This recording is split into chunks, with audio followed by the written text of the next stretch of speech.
This meeting is called to order. Good evening, everyone, and welcome to the City of Boynton Beach City Commission meeting. Today is Tuesday, August 1st. Can you believe it? It's already August 1st, 2023, and the time is now 6 p.m. Before we proceed, I want to remind everyone of our rules of civility and decorum. Officials must first be addressed by the chair and not interrupt the speaker. Public comments must be addressed to the commission as a whole and not to any individual on the dais here or any individual in the audience. Personal attacks, insults, displays of rudeness, lack of respect are strictly prohibited. Disruptive behaviors from the audience, including but not limited to yelling, stamping of feet, and similar demonstrations are likewise prohibited, so please govern yourselves accordingly. City Clerk, can I ask you to begin the roll call, please? Mayor Penserga, Here. Vice Mayor Turkin, Present. Commissioner Cruz, Here. Commissioner Hay, Here. Commissioner Kelly. Here. Mayor, you have a quorum. Thank you. Our invocation for this evening will be led by Pastor Emily Ash, followed by our Pledge of Allegiance led by Vice Mayor Turkin. Pastor, if you could join us and lead us in prayer. Thank you. Let's all stand. Wonderful God, thank you for every seat that has been filled here today. For each mind and heart that feels the presence of this room, we thank you. Only you truly know what we're setting out to accomplish today. Only you can see in perfect detail the end of every beginning, every project, every season, every life. Nothing is ever in vain, for even mistakes and missteps are used for good. Your righteousness transcends all our efforts and understanding. Forgive us for our pride. Strengthen our confidence in you. May we work together on peace and success for the people, the businesses, the first responders, and those leading this beautiful city. Bless this meeting today, all those present, as well as the lives of those we will encounter afterward. Ready us to make every moment count. We pray in our hope in you. Amen. Vice Mayor.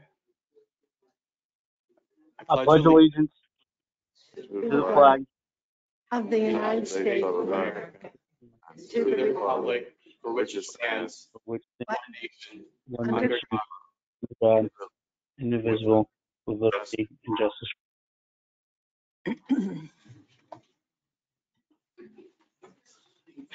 Thank you, everyone. And thank you, Pastor Ash. We're going to move on now to agenda approval, additions, deletions, and corrections. I'm going to begin on my right side with Commissioner Cruz if you have any additions, deletions, or corrections. None from you, Mayor. Thank you. All right, thank you. Vice Mayor Turkin.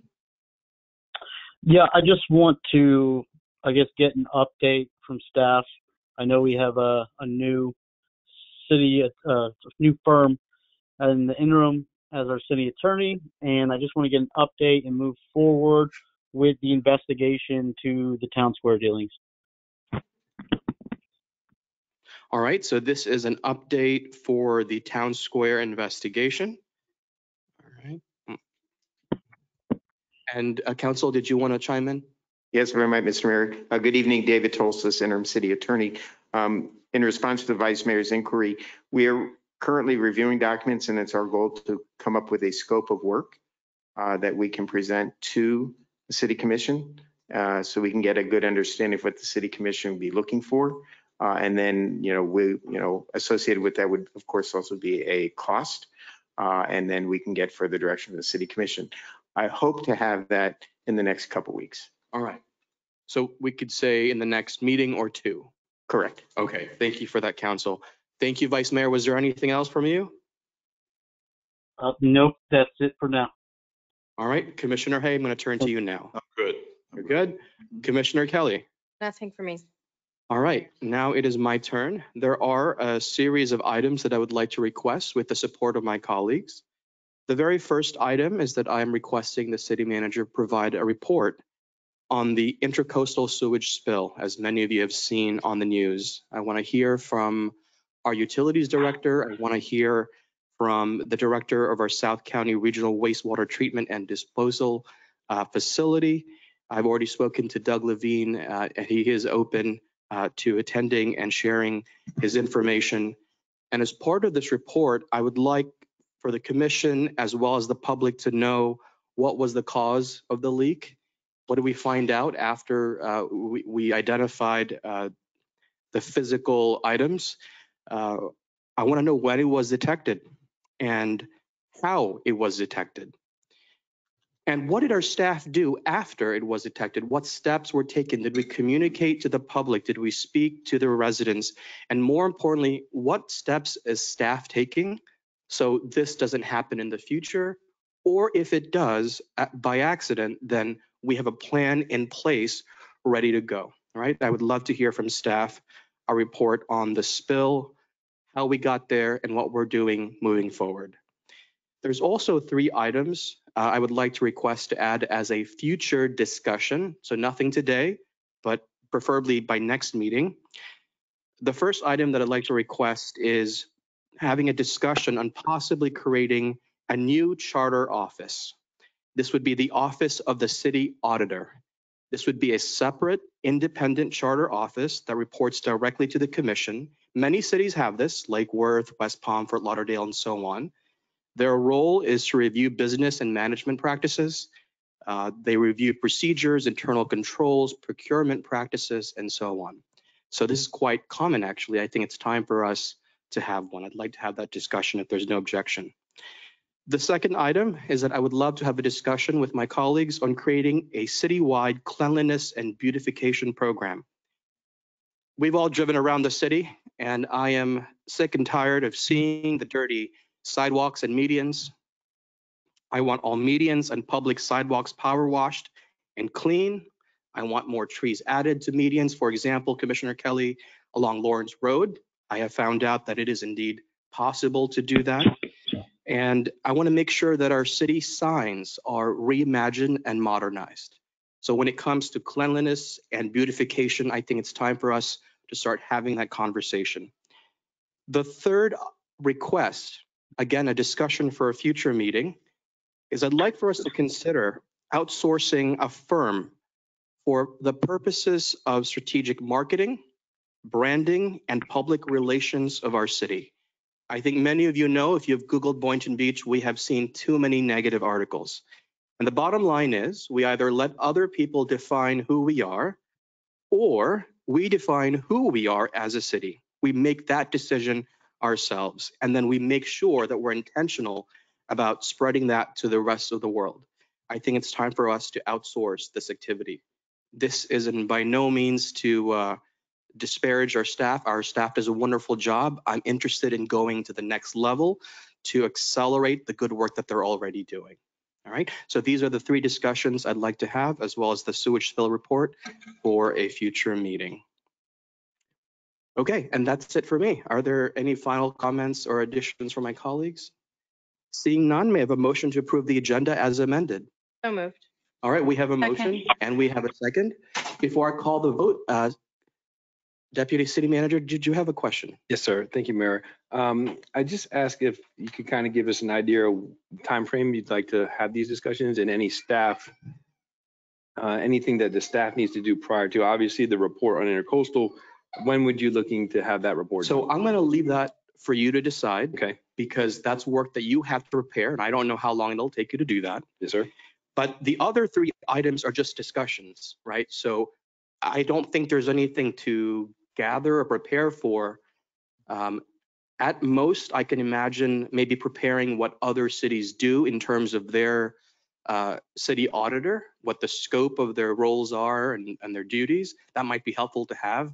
But other than that, it's just a general discussion. Do you even want to pursue it or not? And that's pretty much it. When we put these on, when we build the agenda for the next meeting, are you looking to have these on the next upcoming meeting or stack them out further out, or? The 3 items, the 3 discussions, I'd like to see them for the next meeting. Again, they're only preliminary discussions just to see if there's even will in the commission to move forward. Excellent. Thank you. Yeah. And I'll leave it at that. So there was a motion to approve the agenda as amended, and there was a second. All those in favor of the motion say aye. Aye. Aye. All those opposed say no. The ayes have it. Motion passes, and the updated agenda has been Moved and passed. All right. Sorry, Yes. one more thing. There is one more thing. I Yes. think I just remembered. Is this the introduction of the employee? If there's no objection from my colleagues, I was informed from staff that we do have a new employee that we would like to introduce, and we'd like to do that at 3B. So the second announcement. Okay. All right. So let's go to informational items by members of the City Commission. This time, let's begin on my left, Commissioner Kelly. Thank you, Mayor. I have no disclosures or informational items. Thank you. All right. Thank you, Commissioner Hay. No disclosures, but I would like to say, even though it wasn't put on by the city, but it was put on by the city, the last, was it Saturday? Yeah. That event was just off the chain. Which one? Yeah, the market. I'd never seen so many people attending. Everyone seemed to be having fun. There was no parking spaces, which was good. Elbow to elbow people and food trucks. I mean, it was just a tremendous event. I'll be repeating this again at CRA, but I just wanted to bring it up now. And to the audience, if you haven't, you're not attending these activities and events, I encourage you to do so, because it really is a tremendous event, chance to get to know one another, just have some fun. And even though initially it was pretty hot, but the overcast came and sort of stabilized things, and it didn't stop the people from coming. So I encourage you to keep up with the website and come out and enjoy yourself. I'm sure you have a great time. If you don't have a good time, I'll give you 50 cents back. Free parking. Thank you, Commissioner. Vice Mayor, informational items. No informational Nope. items for me. Oh, I'm so Oh, sorry. sorry. That's okay. So no, I don't have any informational items. I did attend the Boynton Strong Backpack Drive. And Mayor, I know you're there also. I thought that was a great event. So shout out to Tori Orr and the rest of the Boynton Strong crew. It was hot, but a lot of people came out, and there's a lot of good stuff that went on there. So super grateful to see a lot of community work. Thank you. And Commissioner Cruz. No disclosures for me. I actually did get to go to the night market as well, and it was an amazing event. I know we work together with our CRA, and I think all the events that we have are phenomenal, whether they're put on by the CRA or by the city staff. They just keep getting better and better every time. So just wanted to thank for that, and that's all I have, Mayor. Thank you. All right. So as for myself, no particular disclosures. As Vice Mayor mentioned, I had a great time at the school supply drive and backpack giveaway.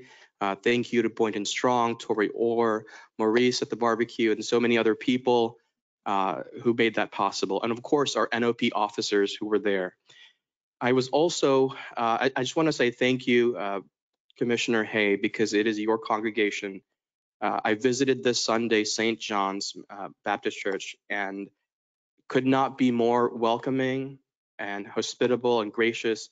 Thank you for having me. It meant a lot. So welcome. Thank you. Come again. And as part of my mission is I'm going to do my best to rotate through as many different places of worship across the city and just different events. I want to make sure I'm out there meeting people, and I know not everybody comes to these meetings, so I want to make sure that I'm accessible to as many groups of people as I can. That's it for me. Moving on to announcements, communities, and special events and presentations. The first item, I believe, Craig Clark, will you be introducing it? This is a Career Online High School Graduate Certificate of Achievement. I'll leave it up to you. Thank you, Mayor. Good evening, everyone. I hope you share my excitement. These two young ladies in the front row have just graduated with their high school diplomas, and we're very proud of them.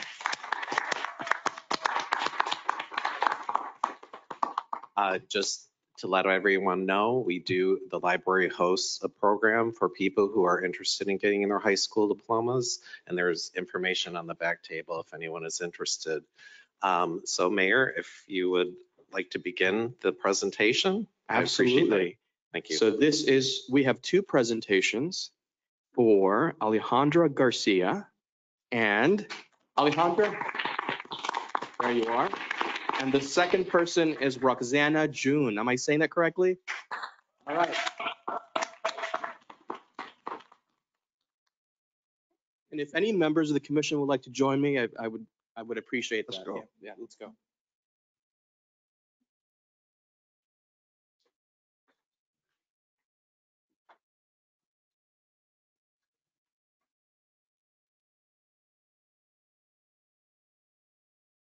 Where, Alejandra, here we go. This is for you. Let's stand together. And Roxana, congratulations.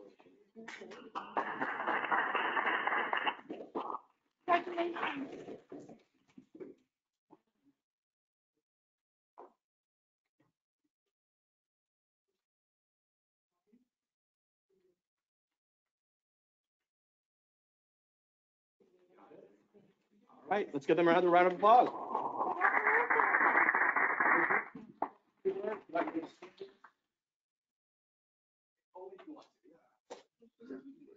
to take turns? You could speak into the microphone. There you go. So I just want to say that I'm very thankful for this opportunity.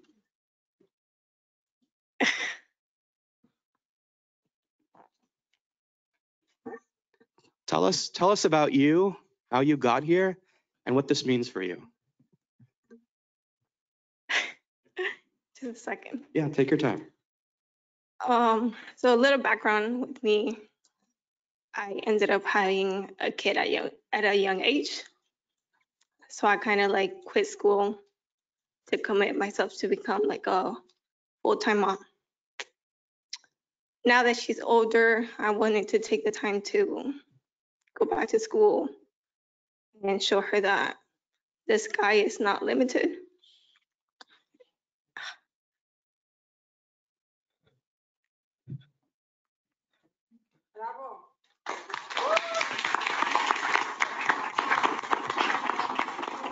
Anything that you put your mind to.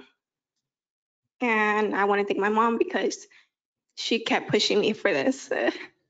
So I know she's proud of me and happy. Thank you. Congratulations.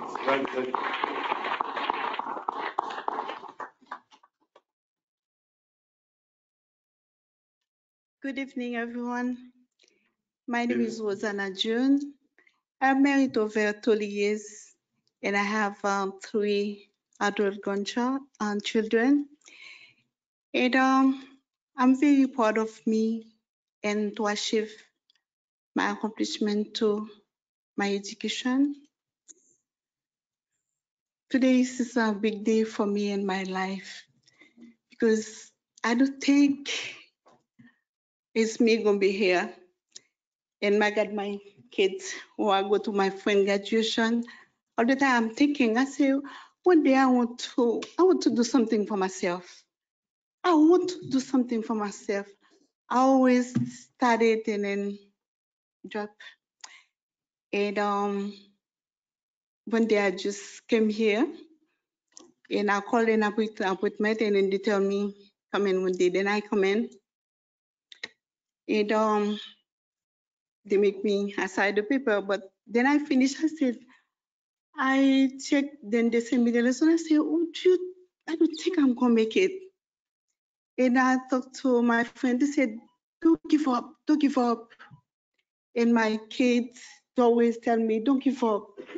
And I have a lady there, Mr. Seduka Prince, and she said, Mommy, don't give up, Mommy, don't give up. Sometimes I woke up at night, I was so cry. And I said, Lord, why? I'm so calm down like that.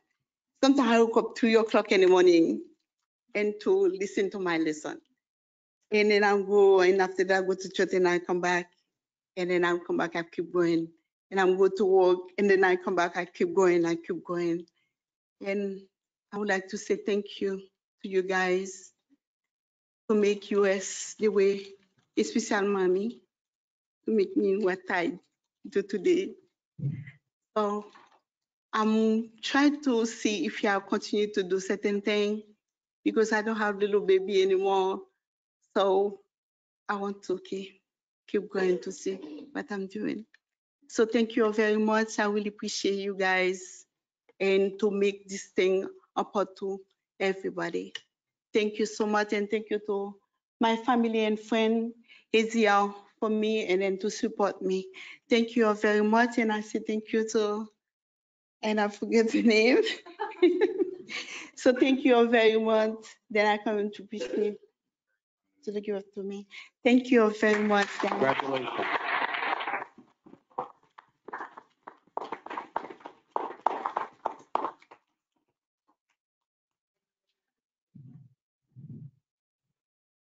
Wow.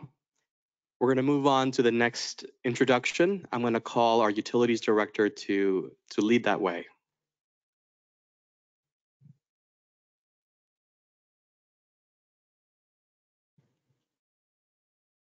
Good evening, Mayor. Good evening, Commissioners, Deputy City Manager. My name is Poonam Kalkut. I'm the Utilities Director, and I am very excited to introduce our new Sustainability and Resilience Administrator, Alana Irwin.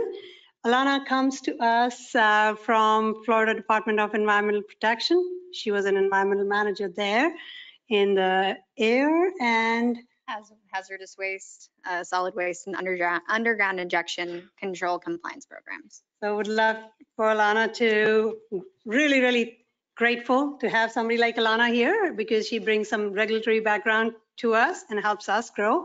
But for really going with the sustainability programs that we have in place, and Rebecca, as you all know, Rebecca Harvey was working on a lot of those programs, and Alana's picked them up. So I'll let Alana speak a little bit about her background and just introduce her to you all. Sure.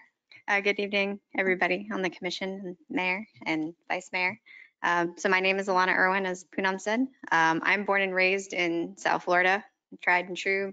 I grew up in Hollywood, Florida, so it's nice to be working for the community, working for South Florida. I've loved weather and climate since I was 6 years old, so I'm very passionate about what I do. I kind of knew when I was growing up after watching the movie Twister that my life would not be the same if I did not pursue that. So that's what I did. I went to Marine Magnet High School. I went to Florida International University and got my Bachelor of Science in Atmospheric Sciences. And I obtained a Master of Science in Applied Meteorology from Mississippi State University. And I actually have a graduate certificate in Natural Resource Policy and Administration from the University of Florida. So I've done a lot of the education side. As far as my professional experience, as Poonam said, I came from the Florida Department of Environmental Protection. I was there for 6.5 years. I started as an environmental specialist too, and worked my way up in the air pollution program. I became the subject matter expert in that program in hazardous waste management. And then about 3 years ago, I became an environmental manager and was managing compliance programs there. So I have a very extensive regulatory compliance background. Prior to that, I was a contract data analyst for the South Florida Water Management District. So very environmental. Looking forward to working with all the different departments within the city, furthering sustainability initiatives. Very happy to be joining a city that enjoys innovation and culture, and just it's something that I'm very passionate about. So I'm looking forward to see what the city has to bring. As far as me personally, in my free time, I like to do nature photography. I like to travel. I've been with my boyfriend. Tomorrow will be 12 years is our anniversary. So thank you. And very excited to spend my time with him. I also enjoy exercising and traveling. So I look forward to working with you all. Thank you. Well, Alana, thank you and welcome to the city of Boynton Beach. We're glad you're here. Thank you very much, Mayor.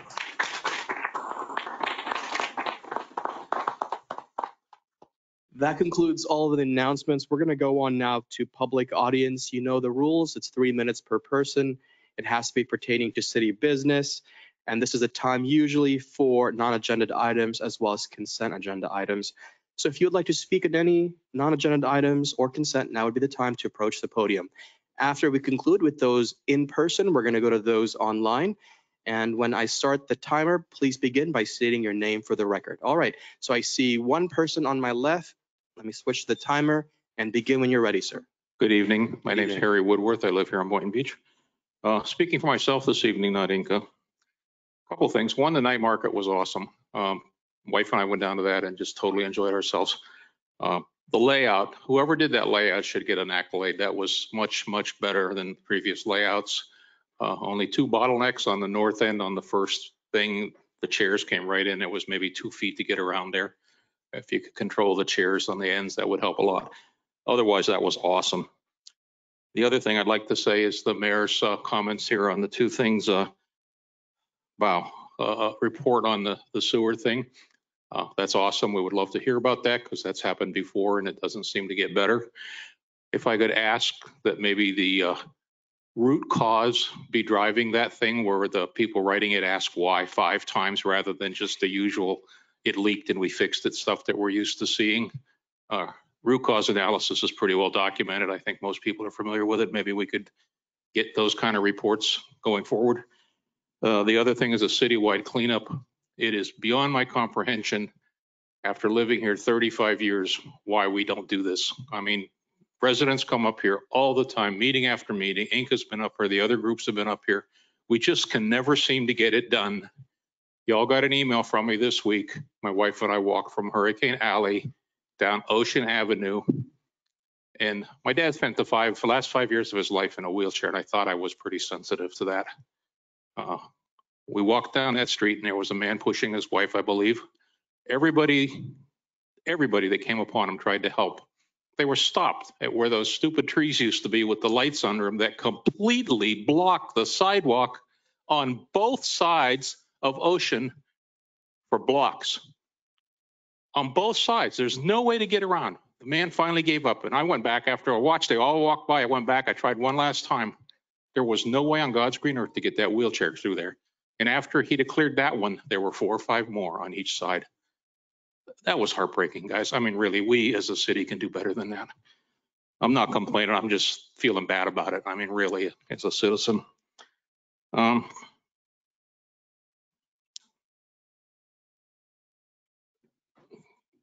other thing, I guess, on that, I did send a letter to all of you guys. The city manager was out of town. I'd like to thank the staff because even with the city manager out of town, I had replies this morning on something I sent within. I mean, it's just amazing how fast they responded with Doug out of town or with Dan out of town. So thank you for that. And the mayor, thank you for your response.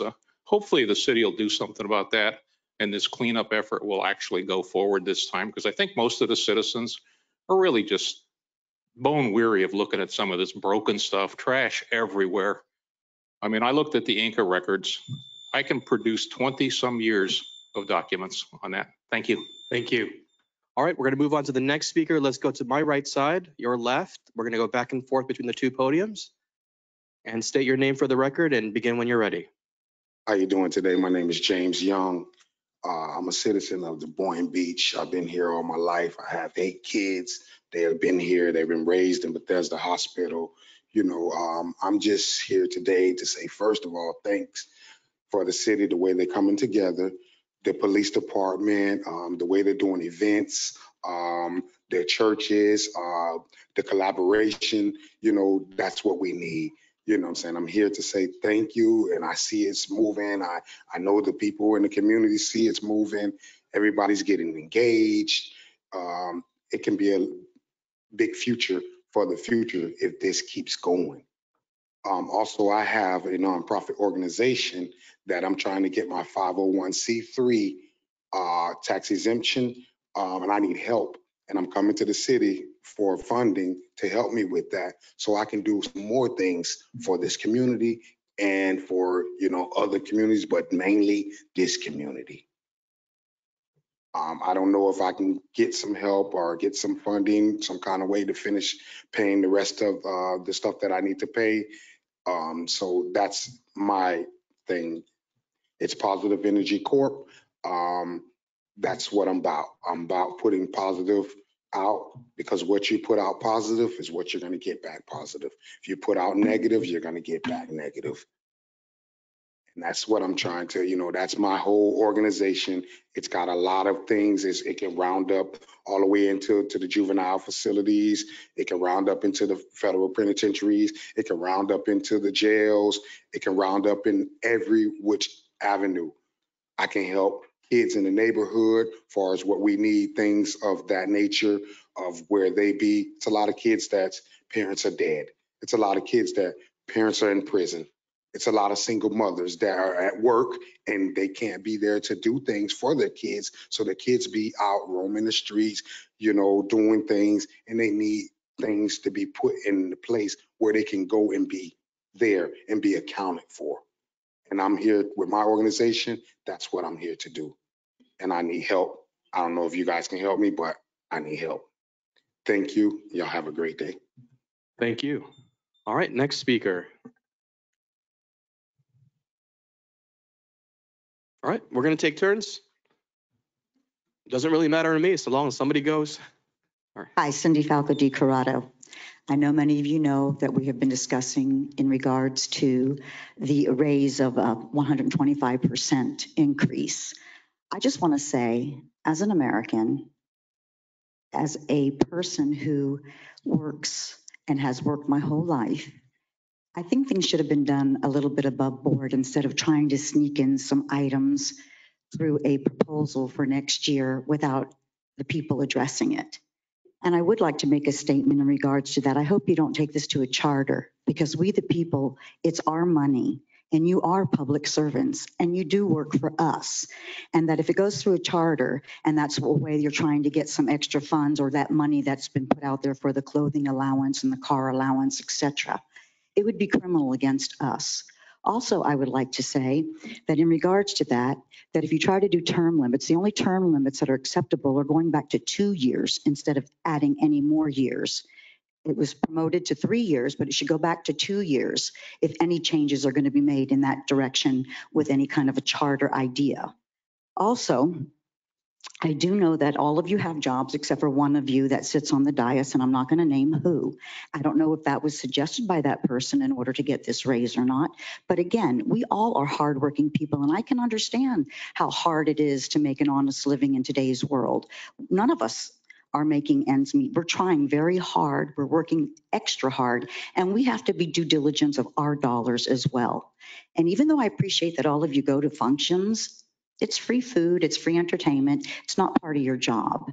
Your job is to, like this property over here that's an empty lot, is to figure out what we're going to do with that. With the street, as was said before, up and down the street here, we have some really hideous things called art. I would like to see that changed. You're to work for we the people. As I stated before, I live in Forest Park and we don't have a park. And yet that was promised that something would be done. Nothing's manifested. So your jobs are not going out into doing things in the community to have fun. Your jobs is to make sure the city is at top premium, that you're being good stewards of our spending dollars, and that we make wise decisions for our future. And so I just want to make that clear. And I also want to make another thing clear, that in the charter that we do not do a strong mayor. No, we're not going to be ran by one person being a mayor. You need to really feel your constituents, and you need to hear from we the people, because we the people are your bosses. And we appreciate that you have went and put yourself into a public servant's position. And it's an honor to be a public servant.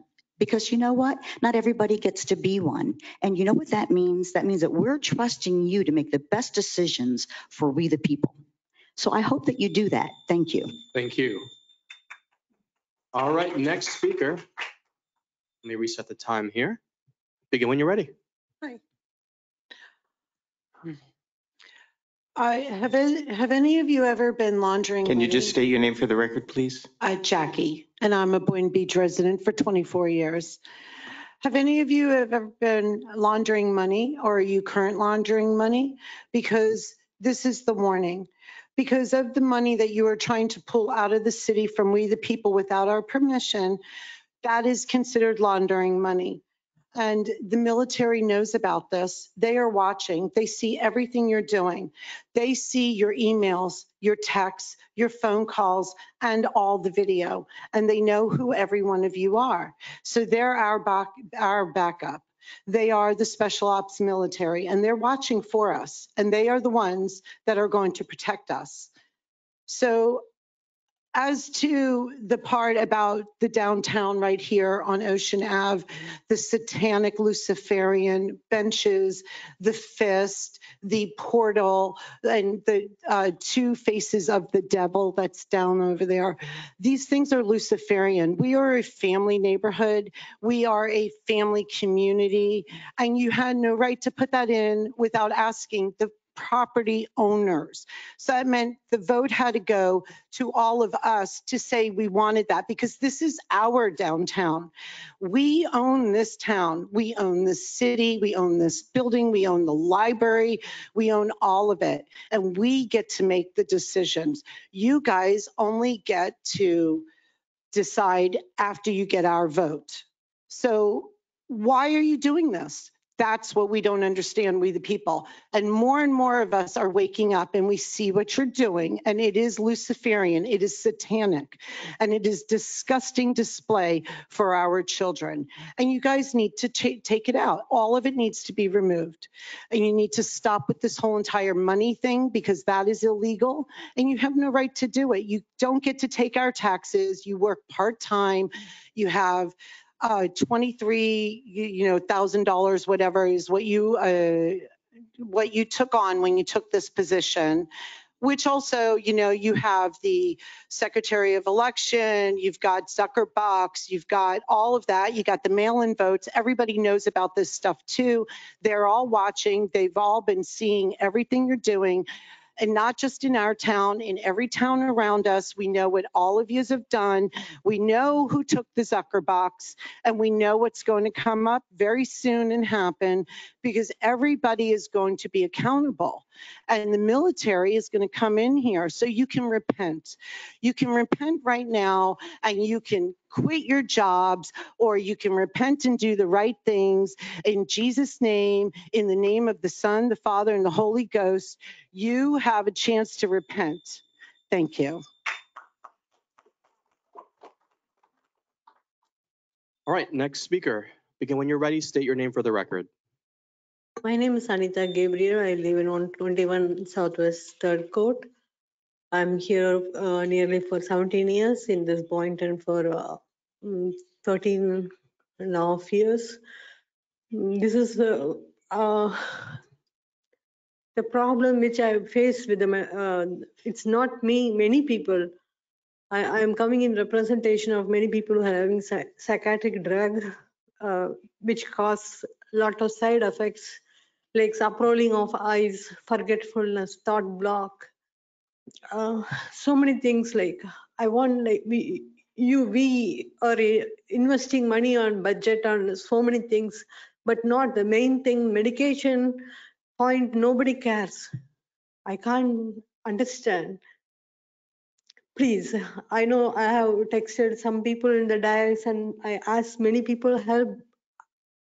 I was quiet all these days, but now without asking your help, I can't be quiet. I usually come for many weeks, every other first and third weeks.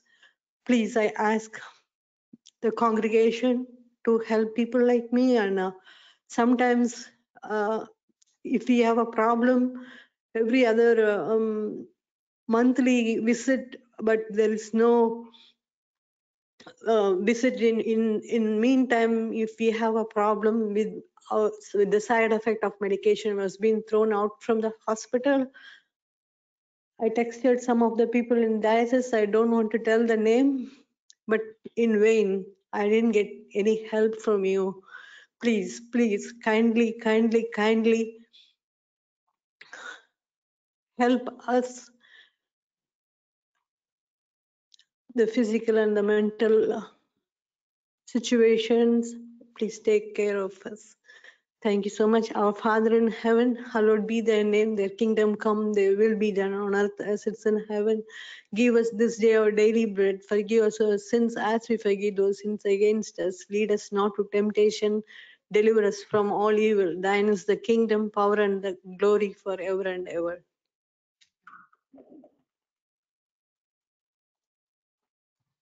Candace, I'm going to ask if you could get our contact information, please. Thank you. All right, seeing no one else in the room, we're going to go to those online. Mani, how many people do we have online? Mr. Mayor, we have no hands raised. All right, hearing that, that means public audience is now closed. Thank you, everyone. We're going to move on to the next portion of the agenda. There is nothing listed under administrative, so the next section would be consent agenda. Are there any items that my colleagues would like to pull under consent agenda? I'm not hearing anything. May I have a motion to approve the consent agenda? Motion to approve. So moved. I heard a motion from Commissioner Hayes and a second from Commissioner Cruz. All those in favor of approving the entirety of consent agenda say aye. Aye. Aye. All those opposed say no. The ayes have it. Motion passes unanimously. Moving on to consent. Mr. Mayor, can we just confirm that Vice Mayor is still on there? Is he Here. voting? Vice Mayor? Yeah, I'm here. Aye. Okay, thank you. Okay. All right, section 7, consent bids and purchases over $100,000. Any items here that my colleagues would like to pull? Commissioner Kelly? Mayor, I would like to pull 7D, please. 7D. Any other request? 7A, just to briefly let the public know that we're purchasing that, but Okay. And any requests from you, Vice Mayor? Nope, good to go. Okay, so far we have 7A that's being pulled and 7D. May I have a motion to approve 7B and C, the remainder of consent agenda? So moved. All right, we have a motion and the second. I heard a motion from Commissioner Kelly, second from Commissioner Hay. All those in favor say aye. aye. Aye. All those opposed? Aye. Say. The ayes have it. Motion passes. We're going to address 7A first. This says here, vehicles to purchase solid waste side loaders. All right, Mr. Guzman. Good evening, Mayor, Vice Mayor, Commissioners, my esteemed colleagues, members of the public. My name is Mario Guzman, Director of Public Works. Excuse me. So consent agenda item 7A. That is to purchase 2 automated side loaders that service our residents. They serve the residents with your carts for residential services. Basically, we did have a purchase order issued earlier in the year. Because of supply chain issues, those trucks would not be in until next year, September. We recently hired a director of fleet management. He actually found some units on the ground. So we canceled that purchase order and we have these units on the ground that we're ready to be in service, I'll say the next 4 to 6 weeks. So this is for the approval of that acquisition. We canceled the one purchase order. We're buying this one. All right, Awesome. Commissioner Cruz, you Just pulled this item. Go ahead. Yep, just wanted to thank staff for being proactive. You know, this is one of the most important things we do. So thank you to all of you for doing that. And I just wanted to let the public know that we're Thank you. at and being proactive. So thank you. All right, thank you, Commissioner. Are there any questions or comments from my colleagues on 7A? Seeing none, Commissioner Cruz, would you like to make the motion? Motion to approve. All right. Second. I heard a motion from Commissioner Cruz. I heard a second from Commissioner Hay. All those in favor of approving item 7A, say aye. Aye. Aye. All those opposed say no. The ayes have it. Motion passes unanimously. All right, thank you, Mario. And we're going to move on to item 7D. This says proposed resolution R23-097, replacement of heating, ventilating, and air conditioning systems at the Women's Club. Are you also speaking on this item? All right, great. Mario Guzman again. I guess I'll answer the question. Briefly, is to replace the units at the Women's Center. Our goal is to have this up and ready by October 1st for rental. And for this particular item, we submit our receipts and everything to the CRA for reimbursement for this AC acquisition. And they do have the units in stock. We did check, so we should be programmed prior to October 1st to have those in place. All right, thank you. Commissioner Kelly? Yeah, no, that was the reason to pull it, was to get kind of an update as far as when we thought that the Women's Club would be back up and running and available for rentals. That's, it's one of our It's a great rental facility and it's been kind of out of commission. I know it's going to need a little bit more work as I understand, and hopefully the commission will be able to report soon about what the work that's going to be needed to further, get that up to date. Because I understand the wiring is out of date and we're going to need to do some updates on that. But I'm glad to see that we're making progress on this and that we'll be back and ready to go in October. So thank you. Perfect, thank you. All right, great. Any other questions, comments from my colleagues? Seeing none, Commissioner Kelly, would you like to make the motion? So moved. Motion to approve. Second. All right, we have a motion from Commissioner Kelly, a second from Commissioner Hay. All those in favor of the motion, again, this is item 7D, say aye. Aye. Aye. Anyone who opposed, say no. The ayes have it. Motion passes unanimously. Thank you so much, Mr. Guzman. All right, we're moving on to public hearing, section 8. 8A, there's only one item. This is proposed ordinance number 23-016. It is second reading, which means we'll have public comment. And I'm going to turn now to council to read the full title into the record. Thank you, Mr. Mayor. This is ordinance number 23-014, an ordinance of the city of Boynton Beach, Florida, amending the Land Development Regulations, Chapter 2, Article 2, Section 5, permit applications, and amending Chapter 4, Article 1, environmental protection standards to create a landscape permit review and approval process and to modify preservation and mitigation regulations, providing for conflict, severability, codification, and an effective date. This ordinance is before you for second reading. Any public hearing has been scheduled at this time. All right, thank you. Ms. Kim, if you'd like to introduce the item in terms of the content. Good evening, Mayor and Commissioners. My name is Jae-Yoon Kim, Principal Could you Planner. pull the microphone just a little bit closer? Good evening, Mayor and Commissioners. My name is Jae-Yoon Kim, with Principal Planner with the Planning and Zoning Division. There's no changes made from the second hearing to first hearing to the second hearing, but I'm here for any questions, or if you want, I can go over the quick presentations. All right, does my colleagues have a request? Would you like her to do a quick overview, or have you have all your questions answered? I think if she could do just a quick overview for the public, I think that would be helpful. Okay, let's do a quick overview.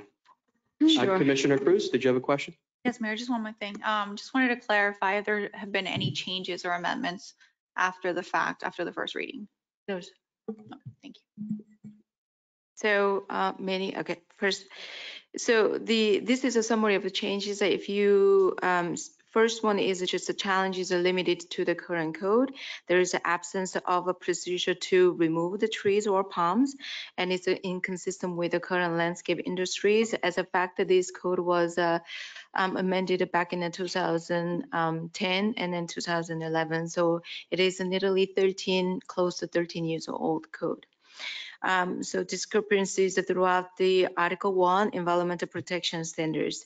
So proposed amendments is to include the to establish the procedures and the review process and submittal requirements for any existing trees or palms within the city, and update our article environmental protection standards, also known as a tree preservation code, to meet the current landscape industries, as well as provide 3 different types of replacement once tree is removed. Next slide. Let me go over landscape permits. This is a complete new applications establishing within the cities. We are 3 different parts, which is a review criteria approval process. The landscape permit will establish and emphasize the review criteria that warrant to request the removal of the trees or palm, being consistent with the city's preservation efforts. So if, because it's existing trees and then it's not entitled to remove it without the city's reviews approvals. Again, I want to emphasize that this is only for, it's not applicable to the single family or duplex. They are exempt from the tree replacement or mitigation requirements. Exemptions, the amendment proposed relocated exemptions on the new landscape permit procedure and further clarifies them, and then different events. Oftentimes, the trees are removed by utility companies, and the current code does not require to replace those trees are removed by the utility companies. With this amendment, if the trees were part of approved landscape plans, they are subject to replacement. Of course, their condition of the site has to be considered. Next slide. So these are just the updates and cleanup. This amendment proposed no material changes, but focusing on updating tree preservation code, being consistent with other parts of the LDRs, as well as based on the tree preservation efforts. Next slide. So this is a mitigation. We are currently the current preservation code allows only caliper replacement options when trees are removed. Now we are providing 3 different options. One is a caliper replacement, canopy replacement, and payment in lieu replacement. Next slide. So caliper replacement. If a tree with 24-inch calipers is removed, the applicant shall provide it or plant 6 of a 4-inch caliper trees on site. Canopy replacement. If a tree with 800 square feet canopy area is removed without the tree approval, applicant shall replace it with 4 trees on site that spread at least 30 feet diameter at maturity, or applicant shall replace it with 7 trees on site that spread less than 30 feet in diameter at maturity.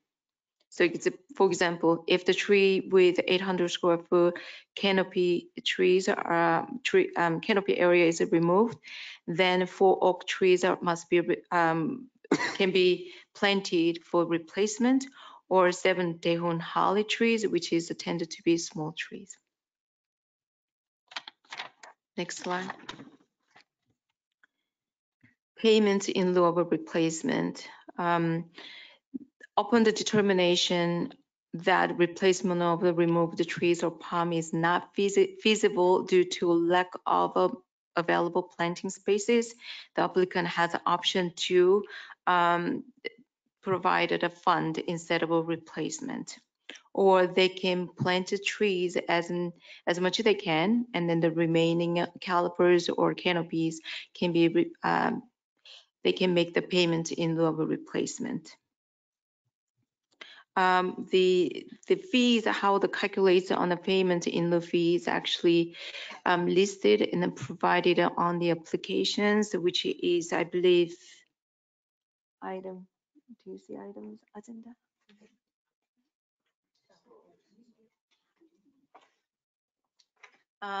It's going to be heard at tonight's meeting, number 12B.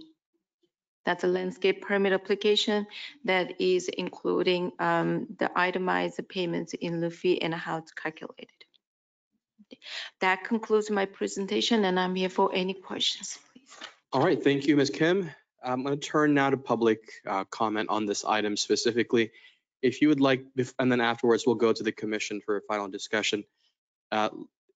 Are there anyone who would like to specifically speak on this item? Now would be the time to approach the podium. As always, we'll go to those in person first and then online.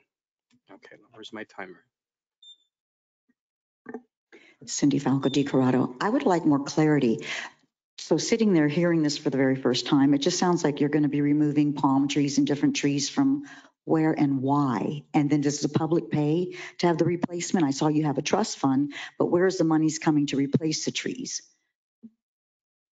This is actually. So I'm sorry, this is not a Q&A. Oh, okay. You can answer her privately, but you have your time. I don't want to take away from your time. Okay. Yeah, because it's just really sitting there listening to this, it just sounds really like what is really going on and where are these trees at that you're going to be removing? And it says not on houses or on duplex or something else, but what does that actually encounter? What is this project?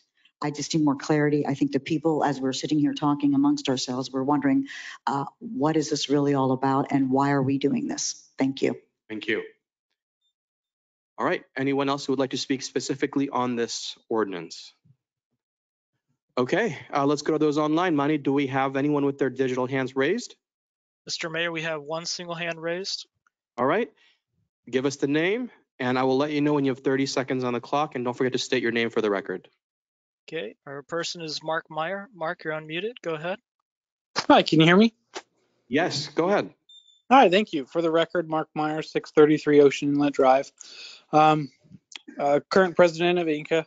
I'm just wanted to say that I looked at some of the documents that you guys have provided and some of the verbiage, and I would just caution you, particularly for the what the trust can be utilized for. It says capital improvements, city capital improvements. I would just caution you guys to only use those funds for replanting of trees or acquisitions of lands to have trees planted on them. We have similar programs around the county and within other municipalities, and that little nuance of what the trust fund is used for can sometimes vary, and then the purpose of those monies get confused down the line. So that's the only thing that I'd say about that. And the other question I had is there relocation requirements for trees? If you have a specimen tree, is there a requirement for an arborist report? If there's a healthy specimen or champion tree located in our city, and I know there's a couple of really large specimen live oaks along 4th Street between Federal and 4th Street on some of those parcels that are advertised for development. Is relocation something that they're looking at or something that the code looks at? Certainly viable species to be relocated. And that's all I have for today. If you guys have any follow-up questions, I'm here. Thank you. All right, thank you, Mark. All right, and that was it, Manny? Yes, sir. All right, that concludes public comment on this item.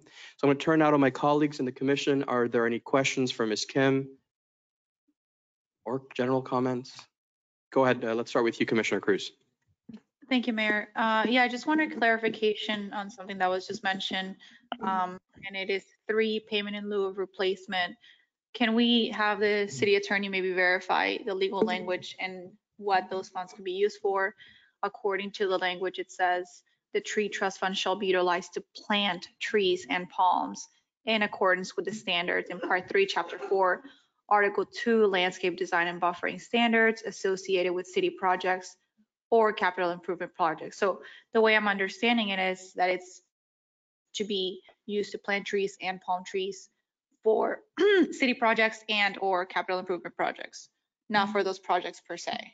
Mr. Mayor, may I respond? Of course. Yeah, I read the language just as you do, that the tree trust fund shall be utilized to plant trees and palms.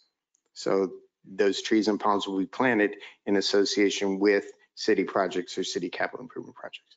And then the only other observation would be, thank you, city attorney. The only other observation would be that, it would be the director of planning and zoning who would determine whether somebody is able to pay the fee or the trees can be planted. Is there anything that we can do as a commission to more than highly encourage that we try to focus on planting trees versus receiving the funding? Because as we've seen with other situations with the affordable housing funding and that sort of thing, if the amount of money is not sufficient, a lot of times the money just stays there and it doesn't always serve the purpose that it was designated to serve. Yeah, thank you for that. Amanda Radigan, Planning and Zoning Director. We agree. That's why we made the language when feasible, when infeasible to plant trees. We obviously will go through the other routes of replanting before we allow the payment in lieu of. But the payment in lieu of does come in handy for major redevelopment projects. If we have a site that has lots of trees on it and it's being cleared, let's say in the most extreme example for downtown development, it is physically impossible to plant all those trees back on the site with the new building proposed. So we'll force them to mitigate as much as possible, and whatever they physically cannot fit, we will accept payment to help fund our city projects and replant those trees. Okay, and then as we grow and as we have more concrete on the road, can we also try to incorporate trees within the same area. Because if we move, let's say we have a ton of trees in one area and then we move into a different side of the city, then maybe our downtown won't have as much green space or as much trees per se that we would like to have. So just- Absolutely. I think generally the goal of adding canopy is to reduce heat island effect, and wherever we can do that, we will try it. We could do it in line with city projects, or if there are specific even right-of-way projects, we can plant there too. Thank you. All right, thank you. Vice Mayor Turkin, did you have any questions or comments for staff? Nope. Commissioner Cruz asked a question I wanted to ask about the legal language. All right, Commissioner Hay and then Commissioner Kelly. Yeah, just to be clear, if businesses participating in this funding and they're putting funds into this funding, that's where the money comes to remove those trees. So this fund is solely when they decide, like Amanda explained it, when the redevelopment within the downtown, there's no space to put up planes, and then those fees will be collected at the maximum practical, and then the fees will be used for the CIP projects or city projects. So the fees are, I'm hoping that I answered. Let me clarify. So the funds are not to remove trees, they are to plant trees. So if you as a business owner need to remove a tree, but cannot plant it back for some extreme reason, then you can pay into the fund for the city to plant trees in place of what you took out.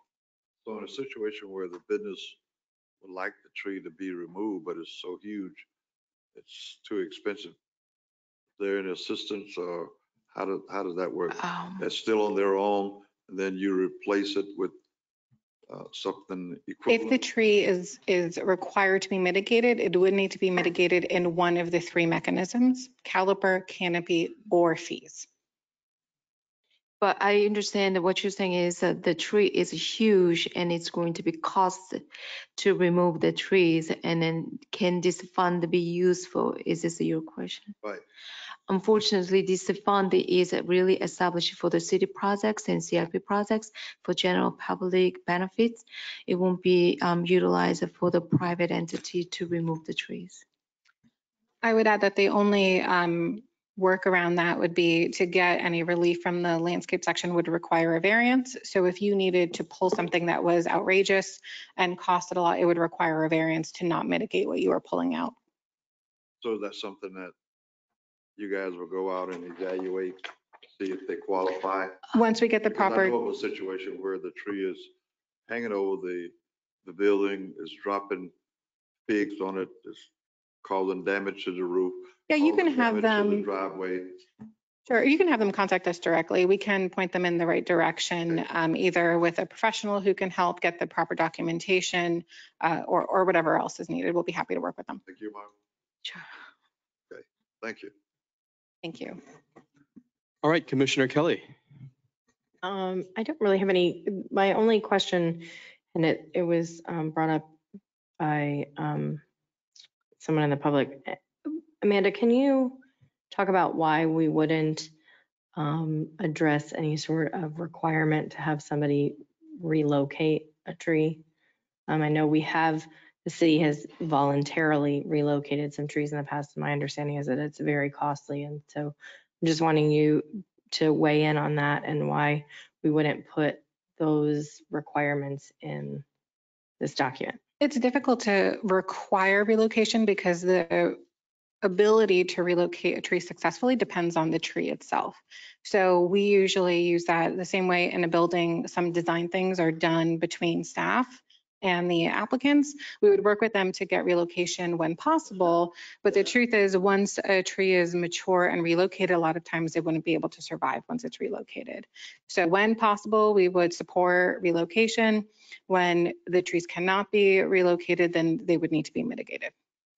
And just to add more, that usually palms are easy to relocate it, but however, again, she explained it, trees can be extremely hard to relocate it, and then especially when they are grown and then they are established it, it gets hard. However, again, tree preservation code really speaks to try to preserve, try to keep up with what they have.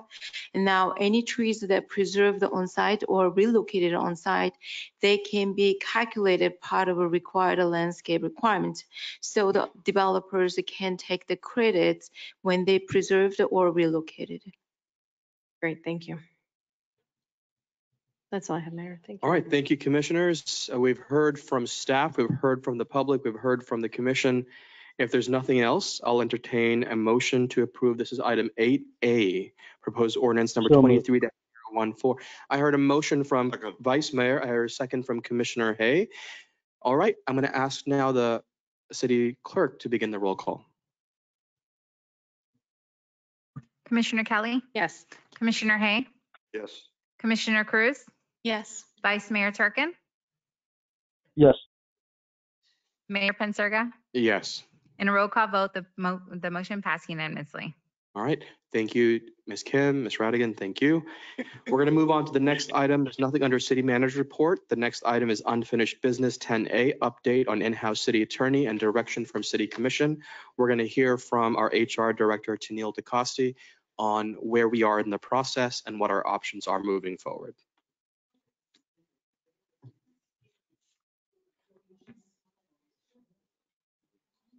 Good evening, Mayor, Vice Mayor, Commission. Tennille DeCoste, Director of Human Resources and Risk Management.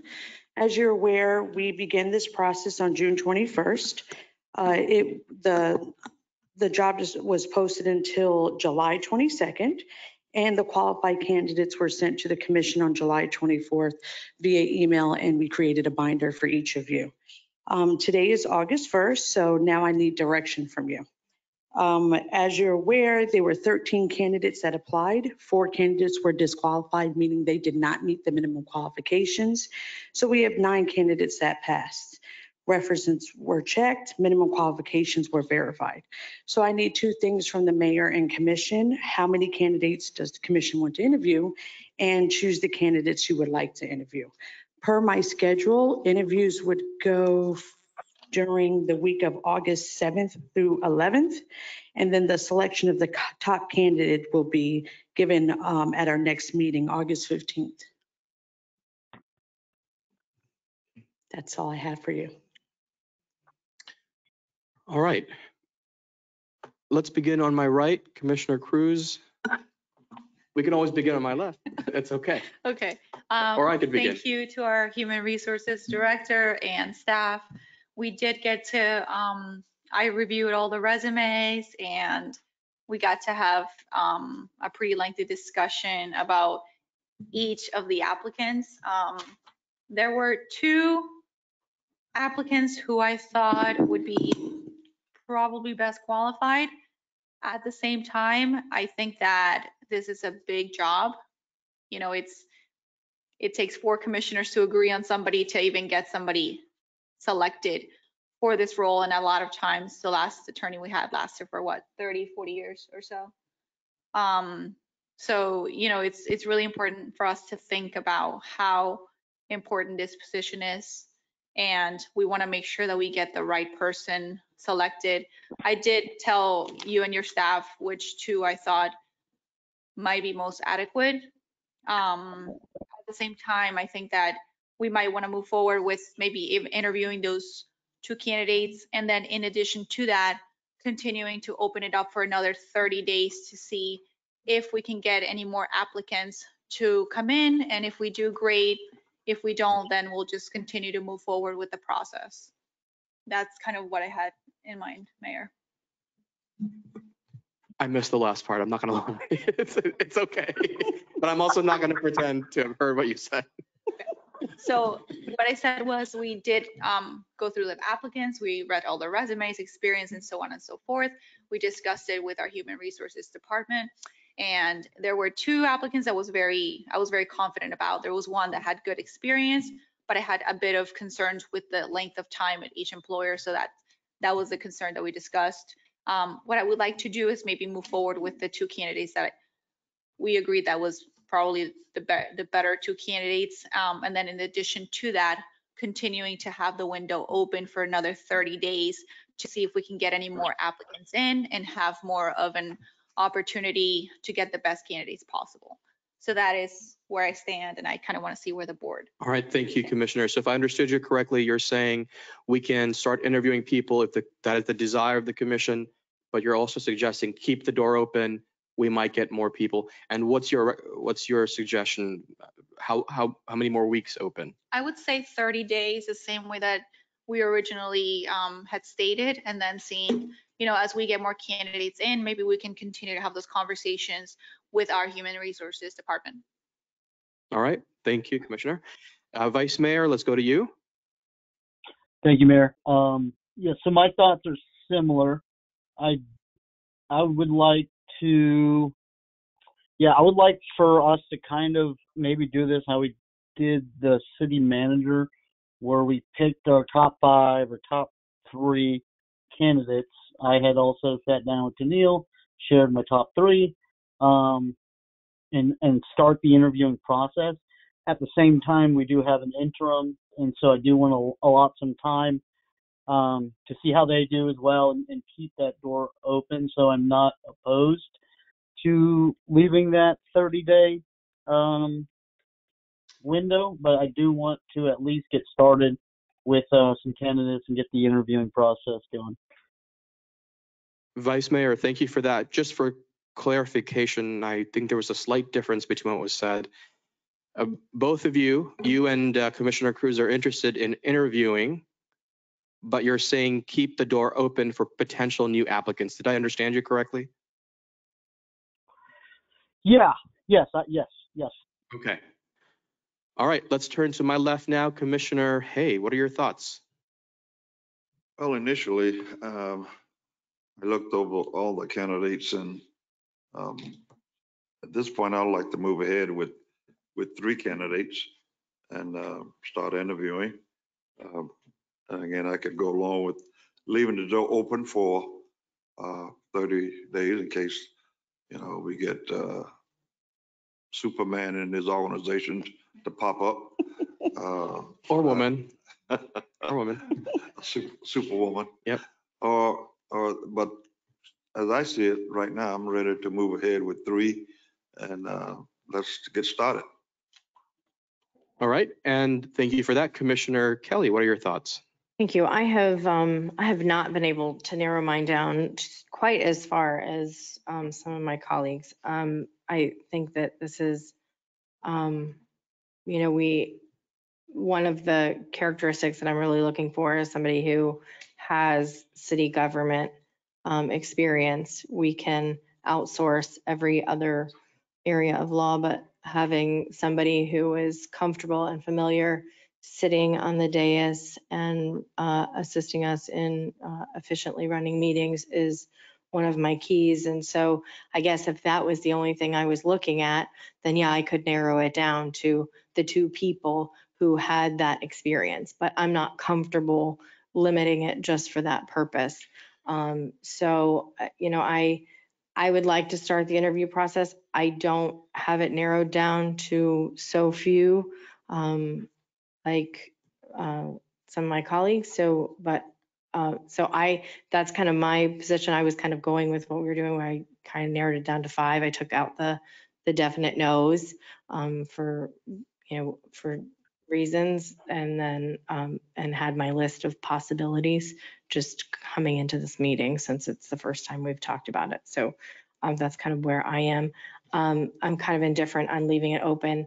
I would defer to you, Tennille, on what the pros and cons of reopening it and leaving it open, because once we start interviewing, right, if we get that really, then we're throwing wrenches in it. And I just, I want to get your feedback on how you feel about that. So we're going to begin the process of interviewing.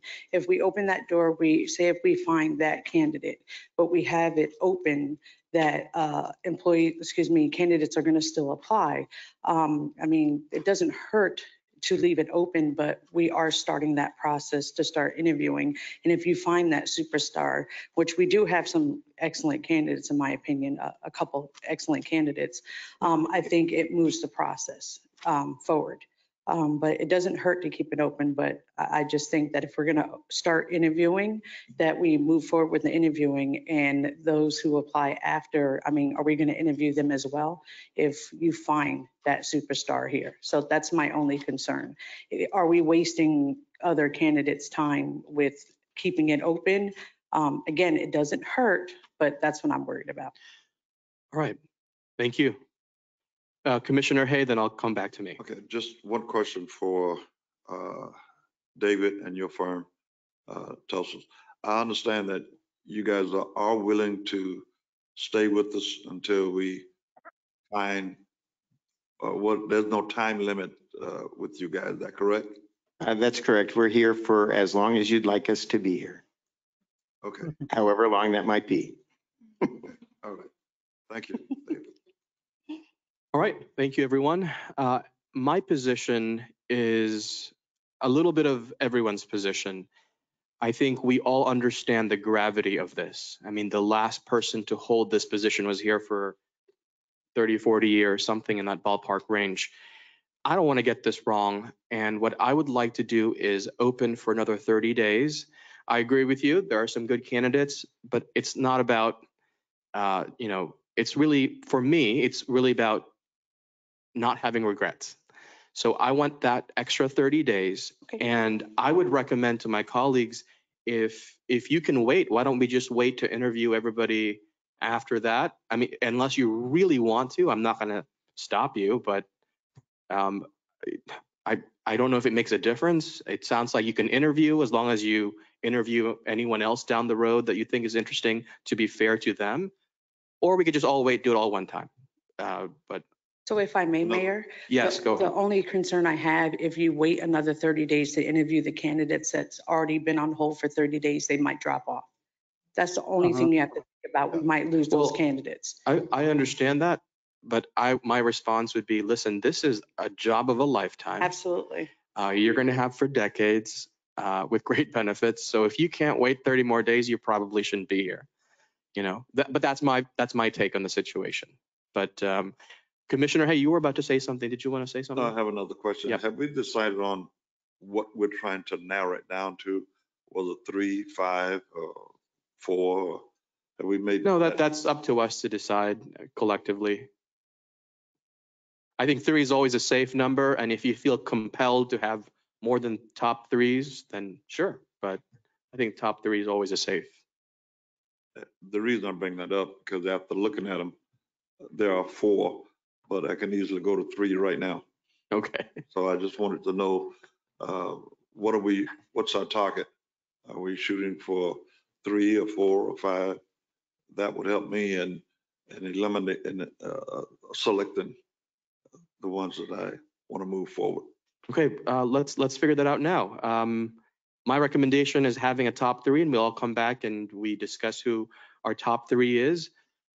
Alternatively, we could do a different method. We could just rank them, and we all come back with each of our ranks, and whoever collectively comes up as the top 3 of not any one of us, but all of us all together. I think that's what we did for the interim city manager. Did we do that? Did we rank them and combine everyone's ranking? I think it would be fair to say we're going to rank, say, 5. Okay, let's And do out of that 5, then we will go interview the top 3. Right. That works for me. Any thoughts, agreements, disagreements? I got a thumbs up with that. Yeah, that's fine. All right, so we're gonna rank our top 5. And then out of that, when we come back together, whoever is our collective top 3, those will be the 3 that we will interview. Right. All right, I like that. And Vice Mayor, I just want to make sure you have an opportunity to speak on this. Did you have any additional questions or comments? No, I'm okay with that. My concern was the candidate pool. I just don't want to lose out on candidates. So yeah, I'm fine with that. Okay. And Council, you recommended a formal motion be made? Well, I think you have general consensus. Yes, we do. So that's Yeah. fine. Okay. I would just ask that for your ranking sheets that you do individually, print your name, sign and date those ranking sheets before you give them back to the Human Resources Director. Could we have HR just make a sheet for us and Absolutely. distribute that out? Okay. Time-wise, are we going to present these at our next meeting or to HR before our next meeting? So Individually. just my, give it- my understanding is we'll open the posting for another 30 days. After those 30 days, then you will submit to HR your HR top, after the 30 your days. ranking of your 5. I can live with that. Okay. Thank you. All right. Mayor, Yes, Commissioner. I thought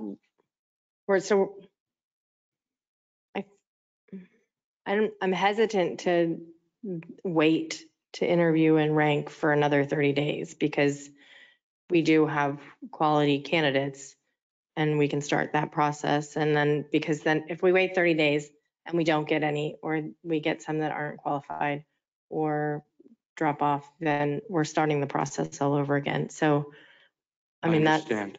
so, I mean, I don't, if we give HR the ranking sheet, can she then compile that, and we have to come back in order to establish who we're interviewing, correct? Yeah, so you'd fill out your ranking sheets, give them back to the HR director. She would compile them, and then on your whatever agenda you have it on, you would then make a motion to approve that ranking and then interview however many you want to interview. Okay, so that would already delay us 2 weeks. So I think by then, I think HR would have another 2 weeks of potentially getting candidates, and by the next meeting, she can say, we got a couple more good ones, or we got 4 more that aren't qualified, and so we're starting with the same 9 that we were Yeah. starting with before. So here's the deal. For me personally, Commissioner, I don't care which way we do it. I understand your concern about, if we wait another 30 days and we don't interview them, we might lose them. My counter argument is just, I don't know why they couldn't wait 30 more days. It's a job of a lifetime. However, if you want to do it and start interviewing, I don't have a problem with that. I think it's fine. It's perfectly fine to me. Well, but what the city attorney is saying is that we can't interview, like, I'm not going to start calling them on In the this phone. current setup, yes. Correct. Yeah. Yeah, I think as I'm hearing it, you would each individually put down your rankings, let's say top 5. Those sheets would then be provided to Ms. DeCoste. She would then compile it. And then on your next agenda, you would have the compilation of the rankings. And then you would say, okay, we're going to go ahead and interview 3, 4, 5, however you want to. But I think you need to have approved that ranking at a meeting. And it can't just be done through her compiling the list and then you going to interview without having that approval of that list. Commissioner Hay, yes. So And I'm sorry. Vice Mayor, we'll come to you next. Okay, thank you. Commissioner Hay, go ahead. I do agree with what Commissioner Kelly is saying, if I understand her right. My position, again, and I'm thinking, why are we waiting another 30 days? We put out a deadline and we can't, how many did we end up with? 9. I'm sorry, 13. 13. That's a good representation. And I say we move ahead with those 13. I mean, we put it out there. We had 13 to respond. And so we're ready to go. And so I feel that our next meeting, as the attorney just stated, we come back and do it in an open meeting and state those, compile them, come up with the top 3, and we're off and running. I don't see the need of another 30 days as I think about it more and more. I don't. So what is the reason for? Are we really trying to get that super team that we think is going to be better than the 13 that we already have in hand? We have these in hand. Let's move forward with the 13 that we have. Look at them, read about them again. We have the background material in a nice little notebook that we were given. Okay, just read that information, come up with the 5, submit them, and at the next meeting, and this month, we merge them, and we off and going. What's wrong with that? Like I said to you, Commissioner, and to everybody, there's nothing wrong with that. All I'm saying for me is that we can move forward with interviewing people. I'm happy with that. Because of the gravity of this decision, I don't want to have any regrets. So I definitely want the 30 more days to keep seeing additional applicants. If we absolutely don't get any more superstars, it is what it is, but I can sleep at night and say, all right, I gave it that 30 days additional, and this really was the best we could make. But I don't see why we couldn't start interviewing, you know. Again, I'm okay with that. Yes. Well, and just. I'm sorry, I Oh, did so you say would Vice did Mayor. Vice Yeah, Mayor, go. Vice Mayor. Yep. Can I talk? Yes, Am I go ahead, good? Vice. All right, Yes. awesome. Hey, so yeah, I kind of I see it from both lenses. I think maybe we don't leave it for 30 more days. Maybe we leave it for 2 weeks until the next commission meeting. But in that meantime, we can start interviewing candidates, right? And then we can come up with our top 3 or top 5 to discuss on the 15th. And that way we still leave the door open for new candidates, but then we're also starting the process and narrowing down who we want to take and in this role. So I don't know if that maybe presents a happy median to what everyone's what everyone wants. So that's kind of my thought process. Thank you, Vice Mayor. Vice Mayor, it sounds like you're saying, let's move forward, but let's also keep the door open. And the only difference is you're recommending 2 weeks instead of 4. I would ask for you to reconsider. I mean, what's 2 more weeks after that? I just make it an even 4 weeks, a month. But I understand your position. Commissioner Cruz, do you have any additional thoughts based on the Yes. conversation? Yes, Mayor. I mean, when we first went around, everyone agreed.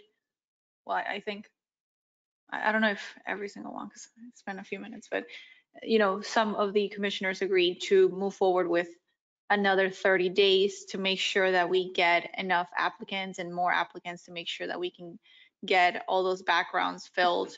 I am still maintaining my position of leaving it open for another 30 days. We can continue to have conversations with the current applicants and, however we do it. I'm happy to start the interview process. But at the same time, I think that we want to make sure that we get the best of the best. And it's very possible that we might already have it. But in case that we don't, we do want to have that window open. And I think that, for a position as important as a city attorney, 30 days, it's not going to kill anyone. So I think that 30 days is reasonable. Hopefully the board can agree with that as well. And, another 2 weeks might not, be too significant in regard to at least having that extra time to try to get as many applicants as possible. So I do want to maintain my position of, 30 more days. As far as the candidates that I saw, I only really saw 2. I didn't really even get a top 3, to be honest with you. And that is the reason why I would like to extend it for another 30 days. All right, so I'm hearing consensus on let's move forward, let's start interviewing, and I'm going to insist on the 30 days if that's all right with my colleagues, but everyone seems to be in agreement that we can start interviewing. All right, Commissioner Hay. One question for legal. We established a deadline for everyone to respond. Would we be in any type of violation by opening up for another 2 weeks to 30 days? No, it's at your discretion to extend that application period. Okay. Right. I don't have a problem. Right, but you concur, Commissioner, that we can start interviewing, right? Yes. Okay. Yes. All right, excellent. And Commissioner Kelly. No, you're right. Tennille, this, and I just want to get some clarification because we've talked about ranking and I liked that idea because I'm not prepared to present my 2 or 3 or 4 people tonight that we would want to interview. So I just want to make sure that we're not, there's not some commissioners that are making phone calls and interviewing people when we haven't made rankings. And so what is the protocol and what is going to be the procedure moving forward? I just want to make sure there's some clarification because, yes, Commissioner Cruz mentioned, yes, let's move forward. I want to start making phone calls, but that's not, I don't know that that's right. what You should not be supposed to be making doing. phone calls. Right. Oh, no, I'm not Right, making right. phone calls. I've never made phone Not calls. yet. to anyone. Absolutely, No, no, no, correct. Right, so, but I just want to make sure on the record that we have the procedure down and that everyone understands what's going to happen. And Neil, before you chime in, let me just say, Commissioner Kelly, I like that idea where we provide rankings. I know how you said you're not prepared today. I'm not prepared either. Let's do the rankings. That's my preference, and we can come back next meeting. Right. No, I agree. Next meeting? Is that all right with everyone? Yeah, that's good. I just have one quick question. So based on what you're proposing there, Tennille, and maybe the city attorney can clarify, given what we all discussed, leaving this meeting, can we now interview these candidates up until the No. next 30 days? Okay, so we're not yet, calling Vice them. Mayor. No, Vice Mayor, So my we're not understanding gonna is. So we're not starting the interview process. Correct. So, We're not Okay. starting. Sorry, Mayor. So it's we're not starting the interview process. So that I think we need to start the interview process. Yes, hold on a second. Let me respond to Vice Mayor, then we'll go to Neil, we'll go to Council. Vice Mayor, my understanding is, if everyone sticks with it, is that we will rank your top 5 persons, your top 5 candidates. We will bring Based those on rankings resume, back right? based on the The resumes we rankings are currently. based on. Okay. But not on actual interviewing. Not yet. And so Okay. next meeting, we will all bring our top, our 5 that we've Tennille will. ranked. Right. And then next meeting, we will narrow it down. And the next meeting, we will decide as a body who we're going to interview collectively. The council, HR director, did I understand that correctly? Yes, sir. I see head nods from everyone. Okay. Vice Mayor, was that clear? Yeah, Tennille, can we just connect and clarify this? Absolutely. And Thank you. Tennille, you're going to send us all our ranking Yes, sheets. I'll send it tomorrow. You'll receive your ranking sheets tomorrow morning. All right. And then what's the deadline for us to get it back to you? Well, as if you soon want as- it by the 15th, Right. I would like it maybe like 3 or 4 days before then. Right. So I can have everything prepared for you. Right. Perfect. Thank you. All right. Thank you, everyone. Staff, we have clarity, council. All right, we're going to move on. Mayor, Yes, go ahead, Commissioner Hay. before you go to unfinished business, Yes. I believe you brought up the discussion about the sewage bill on the city manager report, Eric. I meant that for the future, so they need time to put it together. So we're not going to discuss it? Not today. Okay. I want to give them time to put it together. Very good. All right, thank you, Commissioner. So the next item here is 11A. This is proposed resolution number R23-098, Community Development Block Grant Fiscal Year 2023 Annual Action Plan. I see Mara Friedrichsen, our Director of Finance, and we've got RJ Ramirez, Community Improvement Division Manager. All right, begin when you're ready. All right, good evening, Mayor, Vice Mayor, Commissioners. Mara Frederickson, Director of Financial Services. So tonight we are presenting the Community Development Block Grant Annual Action Plan. The CDBG program is in its 27th year with the City of Boynton Beach. This is an award through U.S. Department of Housing and Urban Development. This is an annual requirement that the Commission approves the action plan and all of the strategies related to that. This is a 5-year consolidated plan. We're in the 2nd year. Our allocation for this fiscal year 2023 is $550,522. Next slide, please. So for the annual action plan this year, we opened the solicitation on February 27th. They closed on March 27th.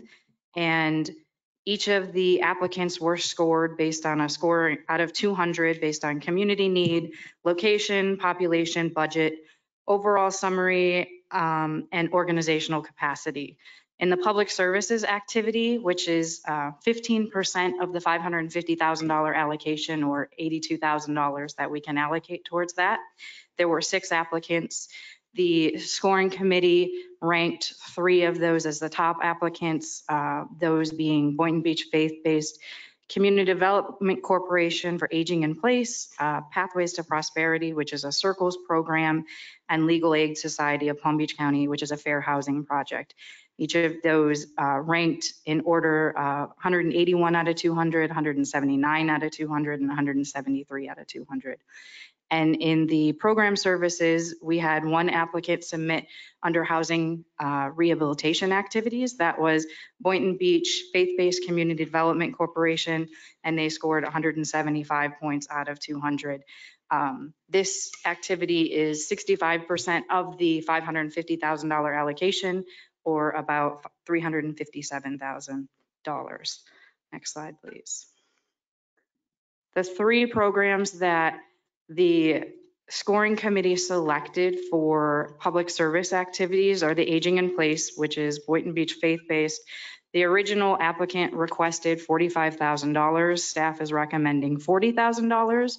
This program has three basic components. It'll serve at least 150 low to moderate income seniors with food, nutritional education, social activities, basic essential social services. Legal Aid Society is another one that is being recommended. Their original request was for $10,000. Staff is recommending $7,500. And again, these three activities, we only had $82,000 to spend in these three. Legal Aid Society provides fair housing, education, workshops, outreach, legal aid assistance to inform underserved population, and at least 45 low to moderate individuals will be served through that program with the $7,500. And the last one is Pathways to Prosperity, which is their Circles program. Their original request for funding was $75,000. Staff is recommending $35,000. This is a comprehensive program for people who are willing and ready to move out of poverty. It's a 15 to 18 week training course to serve goals, future plans, map out and work through tools with the applicants that enter into the program, and that'll serve about 50 low to moderate income individuals. Next slide, please. In the program activities, there was one applicant. This is Boynton Beach Faith-Based Activity, Boynton Beach Faith-Based Community Development Corporation. The project is an ongoing project. This is the second year that we would grant funding. It's for housing repairs and improvements, windows, accessibility, all sorts of things to the senior area. And the eligible individuals must meet 80% of the area media income. Currently, Faith-Based Community Development Corporation was funded out of the fiscal year 22, $400,000. They had 30 applicants and served 15 applicants, and that was at the $25,000 threshold. This activity is increasing to a $30,000 threshold because we are seeing roofs come in at a little bit higher. So this would offer additional assistance in that area. And it could serve approximately about 18 individuals. The applicant we're looking to fund is about $535,000. Of that, $357,000 is the 23 funds, and then the additional funds are coming from reprogrammed funds from the fiscal year 21 activity. Next slide, please. Other activities that are being funded through the annual action plan are an additional housing rehabilitation program. This is funded or administered in-house. It's a 15-year loan term. It's rehabilitation of single-family homes, which include, again, roof replacement, installation of energy efficient windows, plumbing repair, electrical upgrades,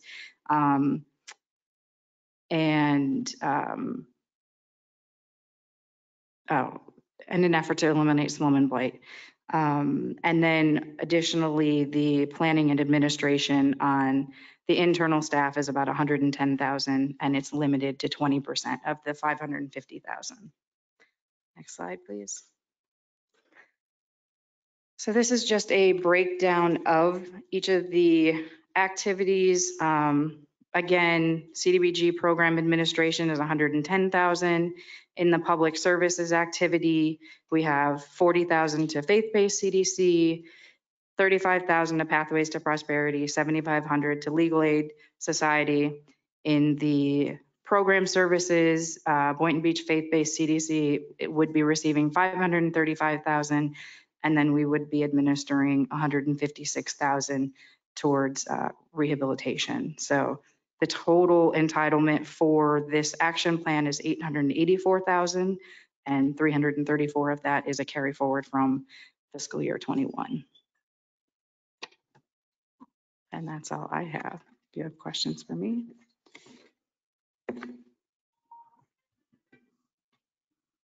All right, thank you for that. Let's begin on my left this time. Commissioner Kelly, if you have any questions, comments. Mar, does this, so this, we will have spent those prior years where we had a deadline where we had to spend it, right? Correct. Okay. And then this is all of the funding that we're receiving for 2023, correct? This is, yeah, the entire Okay. 550,000. Okay. All right, I'll reserve my comments till after I hear my colleagues. Thank you. Thank you, Commissioner. Commissioner Hay? I guess this is a big update right now going through this process. Tomorrow, I'm going to do some more research on it myself and probably drop in to talk with you about some issues that I have in mind, but I want to do a little more research. So expect to see me in the next few days.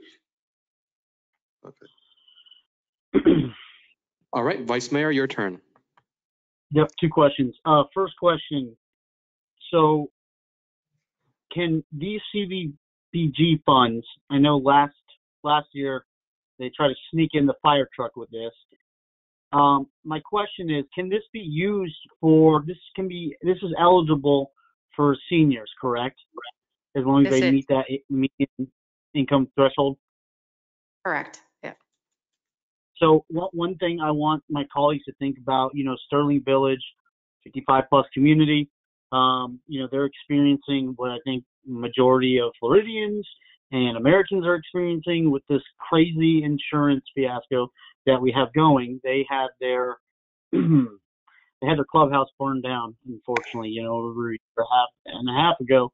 And I don't know if they're going to be able, if the insurance company is going to cover this or not.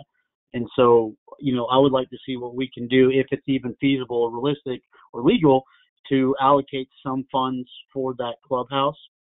Because I don't think that, those seniors should take on that burden, for a freak accident. The other, that's my only thought on some of the funds. And then the other thing is, I don't know if I'm ready to move forward with this approval. I'd kind of like to table this item and take a closer look at it before consenting to the use of all these funds.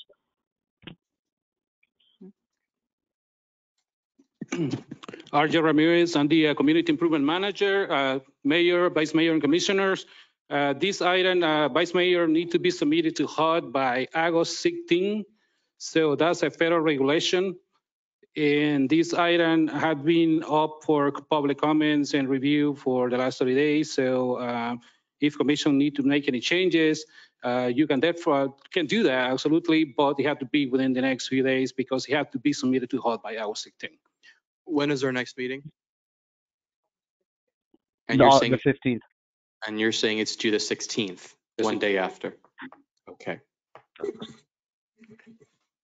So is it possible to make a decision on the 15th and submit it on the 16th? Yeah, you can do that, definitely. Okay. So this, what Vice you're Mayor, saying is we can't. And Commissioner Hay, the time to look into what you need to look into. What's Go that? ahead, Vice Mayor. I just said this would give you and Commissioner Hay the time to look into whatever it is that you need to look into. Okay, perfect. Yep. Yep. All right. Was there anything else, Vice Mayor? Nope. Thank you, Mayor. That was it. Just that thought of the senior citizens clubhouse that was burned down. Okay. I'm going to turn now to Commissioner Cruz. Thank you, Mayor. I did have a few pretty good conversations with Andrew yesterday regarding this subject. Could we quickly address what was mentioned, city attorney, slightly recently about a clubhouse? Is that something that we can legally fund? I don't know if that's the case. I would defer to your program manager, who may be more familiar with the regulations. I don't think it sounds like something we. Yeah, exactly. These grants, CDBG grant and the CHIP grant comes with strings attached. There are certain regulations that need to be followed, certain activities that are eligible for the program.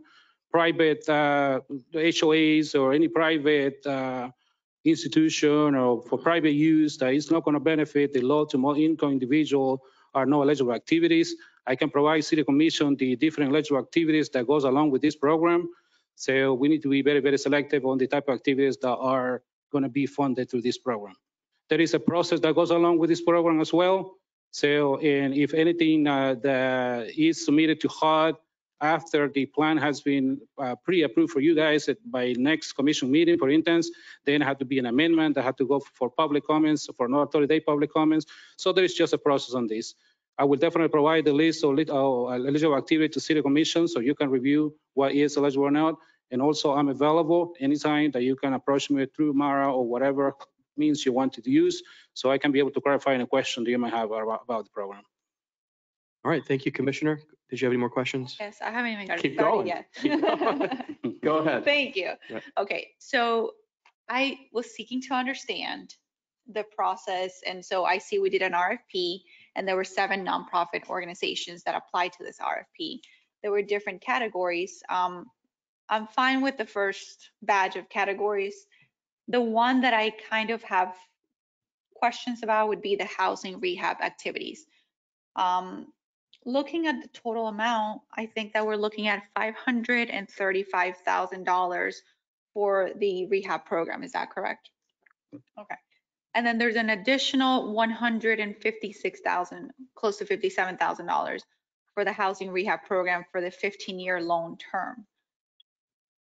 I understand that we have a third-party nonprofit organization that's been supporting us with this endeavor. I wanted to get information. I received an email from you, Mara, like at 10 a.m. today. We had our agenda review last night. I do work a 9 to 5, so unfortunately I didn't have the time to thoroughly review that. But from the top of our head, are we able to discuss, not to do a whole evaluation or to evaluate the whole thing, but just to understand how much have we given back to the community in these dollars, like CDBG dollars, because just wanted to see how effective, the program is and, how many people have we served, how many people have applied to the program. I just want to make sure that whatever it is that we're doing, how we're handling it is something that people can understand the process and I only have wonderful things to say about our staff because I've had my constituents call me and say, thank you so much for helping us with the CDBG funding. Thank you for helping us with this. So I want to thank all of you guys for all the hard work that you've done with this program because it's truly helping people in their day-to-day in their homes and helping them stay in their homes, especially now. So with that being said, are we able to just kind of give some of those answers? Sure. So the previous similar program that Faith-Based CDC administered, they received $400,000 of funding. We received about 30 applicants. We're able to help about 14 of those applicants. Again, that's the $25,000, and then they also take some administrative fees off of that. Of the $535,000, we anticipate about 18 residents that would be able to be helped through the funding. We did add this as an eligible activity through SHIP this year as well. So we expect to be able to kind of marry those funds a little bit to partner in some of those ways that would assist some of those ones that might go over that $30,000 threshold as well. And the $118,000 that you were discussing, actually that's being administered in-house. That is not being administered through the nonprofit. So. Okay. Thank you. I appreciate our staff so much. And I know that you guys do such a great job. So I really like when things are administered in-house because it's easy to just have a phone call Andrew or, city manager and just get questions answered really quickly. So there were 30 applicants, 14 people that were helped. And how much money did we give out? So 400,000. Right. And the 60,000 that was for the administrative cost of the activity. So that was a $25 a pop. So that comes to the amount 340,000. 340. So yeah. Gave away most of it, I think. Yeah. For the most part. Okay, that's great. Okay, that's kind of what I wanted to know. That was kind of my. All right. Would it be possible for us to do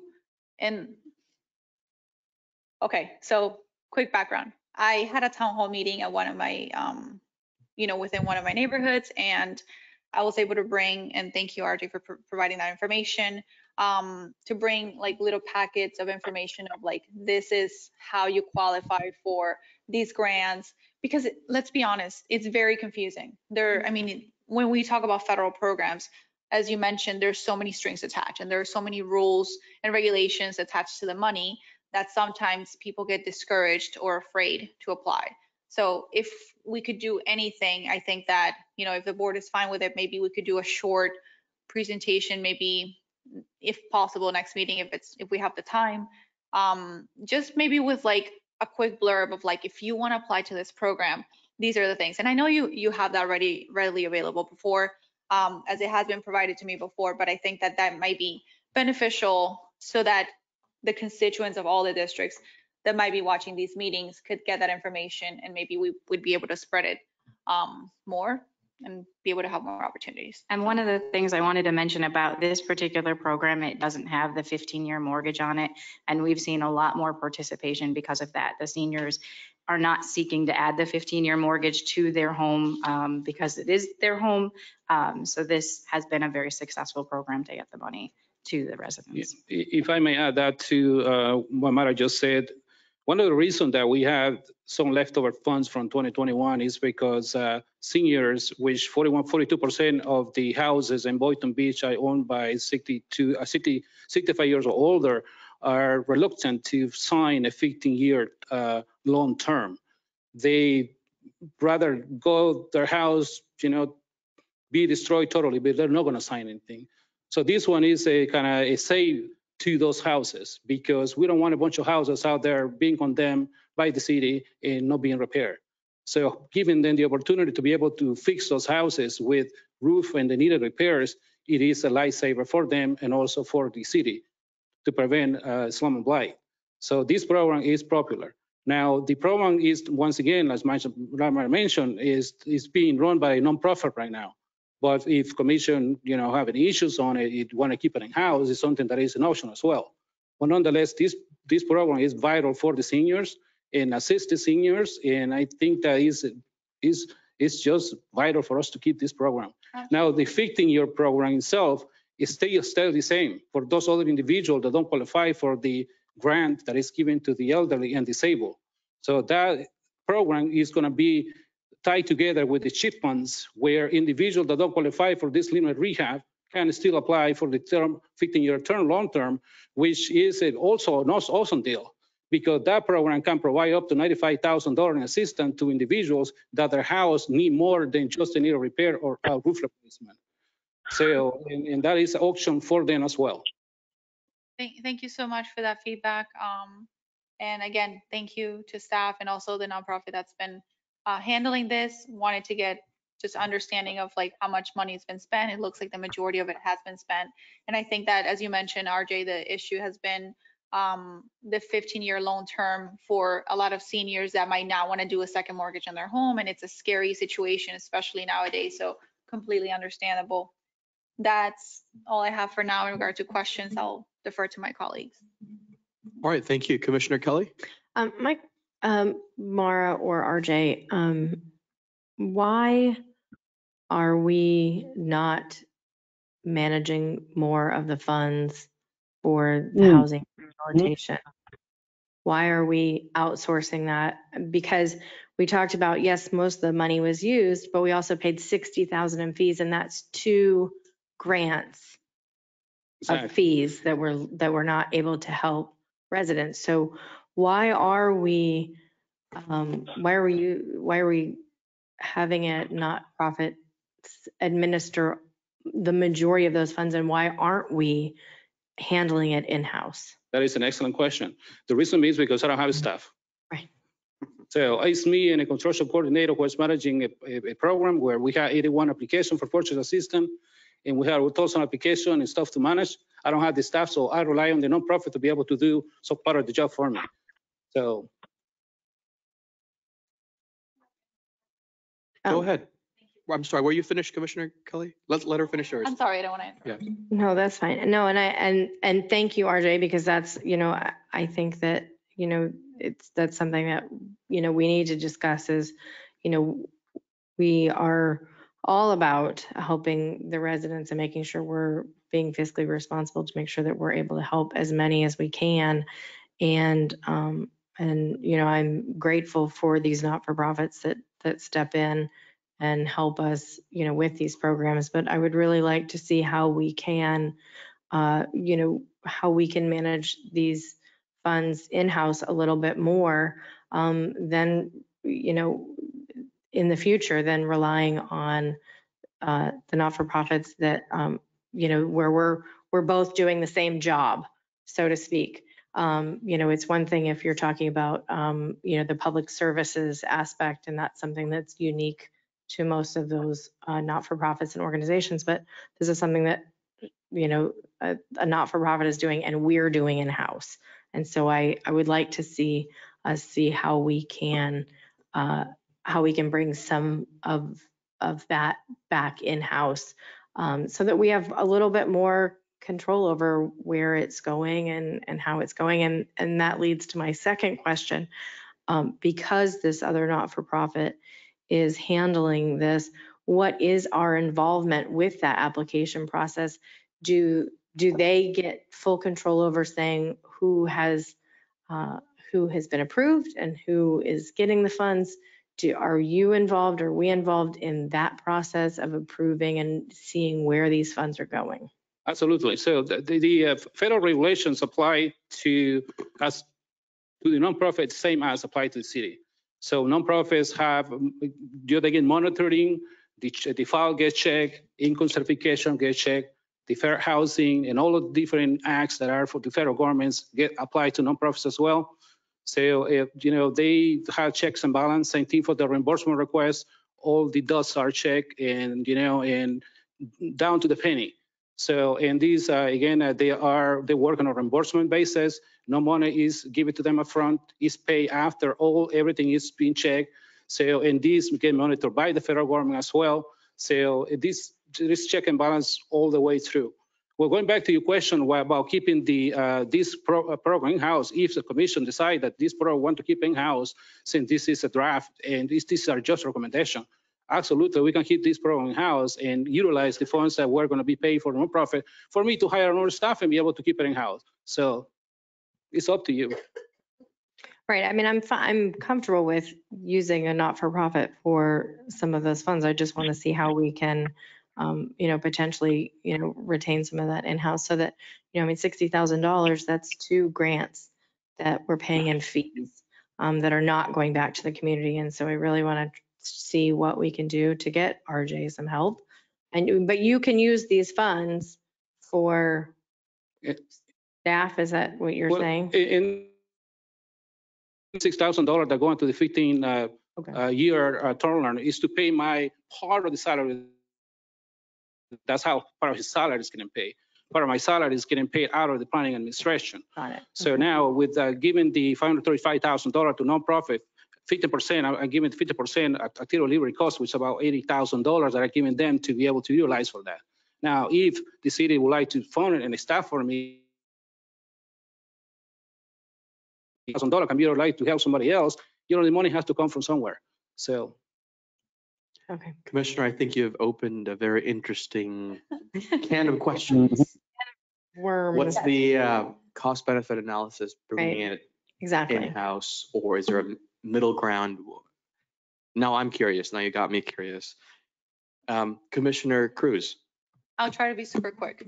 So Andrew, we had an amazing conversation last night about this, and I think you answered a lot of my questions, in which you actually kind of discussed that, RJ, as well. And it was, and it's so funny because I think we have similar brains, but yes, the question you were asking now is something that I was discussing with Andrew last night. And I said, could we maybe fund within, from those dollars, another position to give support? Because I know how many people come to your department and they're always asking, like, I need help with this grant. Do I qualify? Do I not qualify? I mean, there's a lot of work that takes place, and it's very tedious work that takes place in helping each person with every application.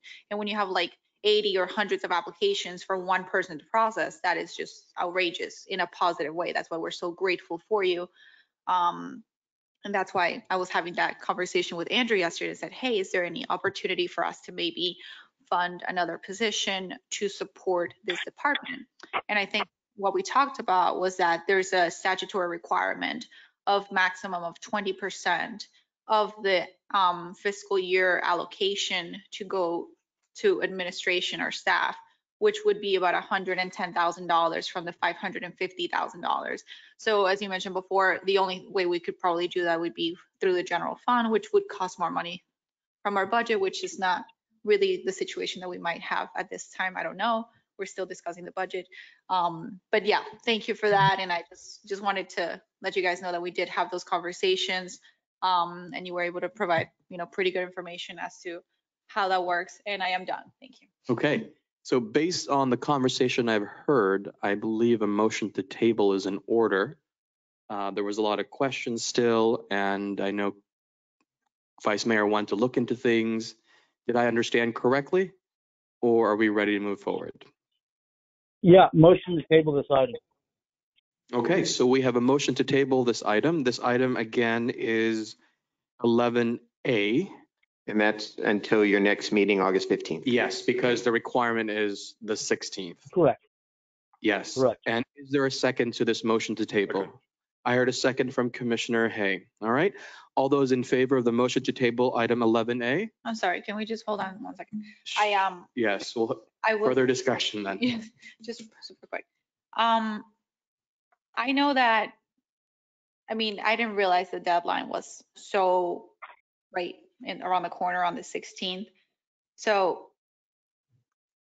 in my opinion would be, maybe yes, tabling it, but also knowing that I think because it's federal funding, we might have a bit of a lot of requirements. And I think if there were to be any changes, it would take, I think it was like 30 days to announce it and all that good stuff. So I would be fine with tabling it, but at the same time, we have to also be mindful that we might not, even though we might want to, if there were any changes that we might desire, it might just be, it appears that it might be a little bit too late in the process. Maybe for next year, I think that maybe we can look into other opportunities, but I think right now we're just kind of against the clock. Thank you, Commissioner. Mayor, mentioned that like the deadline's the 16th, and so we can discuss on the 15th, and then give direction, and then they can submit the 16th.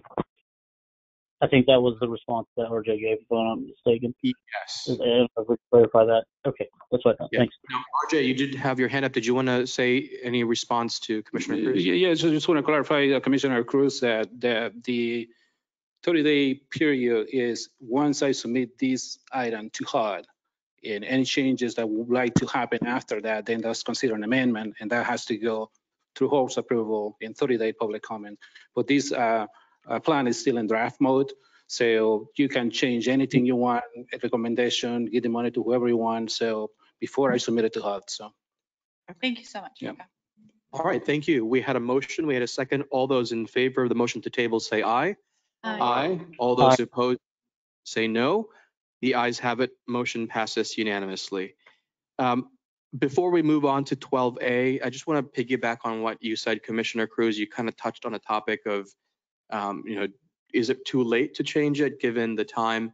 I just want to make a general comment, not about the previous item, but this is a conversation I had with Andrew, and I just want all members of the commission to be, just keep this in the back of your mind.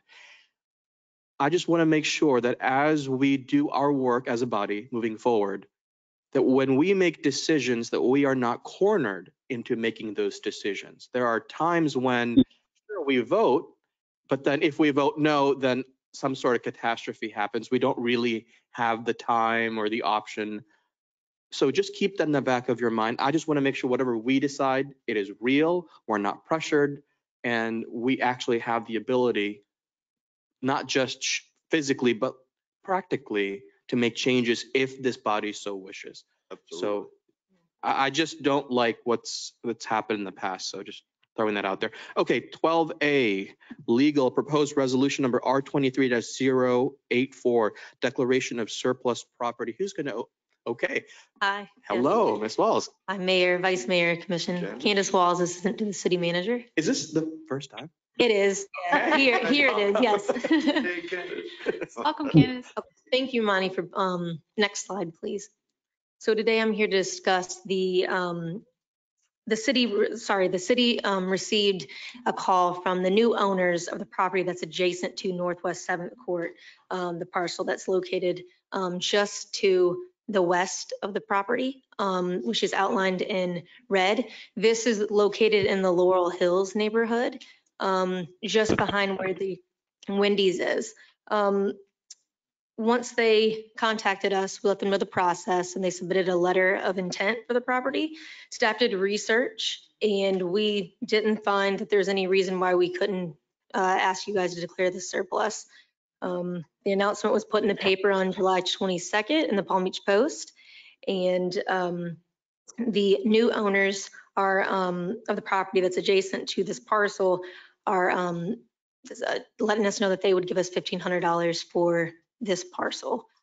At this time, we don't see any red flags with allowing them to purchase this once you guys give us approval to at least declare surplus and move on in the process. All right, thank you, Ms. Walls. Any additional, let's go to my right this time. Commissioner Cruz, questions, I am comments? fine. Thank you. Thank you for your presentation. Thank you. All right, a quick question. So if we move forward with this authorization to dispose of the property, it says here that staff recommends negotiated sale. So this number here, is this not final? Or this is the negotiated sale? This technically is not final. They're proposing 1,500. If you guys decide that you don't like this or the terms, you can let us know that. And then when we go to contract, we can go back and forth with the seller. But it seems reasonable based on past pieces of land this size that we've had. Yeah, Okay. I'm just reading what's on the backup and it says, I mean, if you declare it surplus tonight, then what we'll do is we'll work on drafting of a purchase and sale agreement between the city and the property owner. Work with staff on coming back to you with a contract with an appropriate purchase Yes, it comes price. back to you. okay, so that means you're going to go back to them, just work out an exact amount. Correct. Okay, I just want to make sure I understand. And it'll be a formal purchase and sale agreement, go through a regular real estate purchase with the deed and all those kinds of things. All right, great. All right, that was clear. Vice Mayor, questions, comments? No, I don't have any. Thanks, Mayor. All right, thank you. Commissioner Hay? No, I just see this as a win-win. There's nothing we can do with that little piece, and it would add to the property size of the purchaser. So it's a win-win for the city and for them, property owner. I'm all for it. All right, thank you. Commissioner Kelly? I am fine with moving forward with this. Thank you. I have no comments. All right, great. Let's move this item to public comment. If you would like to speak specifically on item 12A, now's the time to do so. Then we'll go online after all those in person have spoken. Seeing no one approach the podium, we're going to go to those online. Is there anybody with their digital hands raised, Manny? Mr. Mayor, we have no hands raised. All right, that means public comment on this item is closed.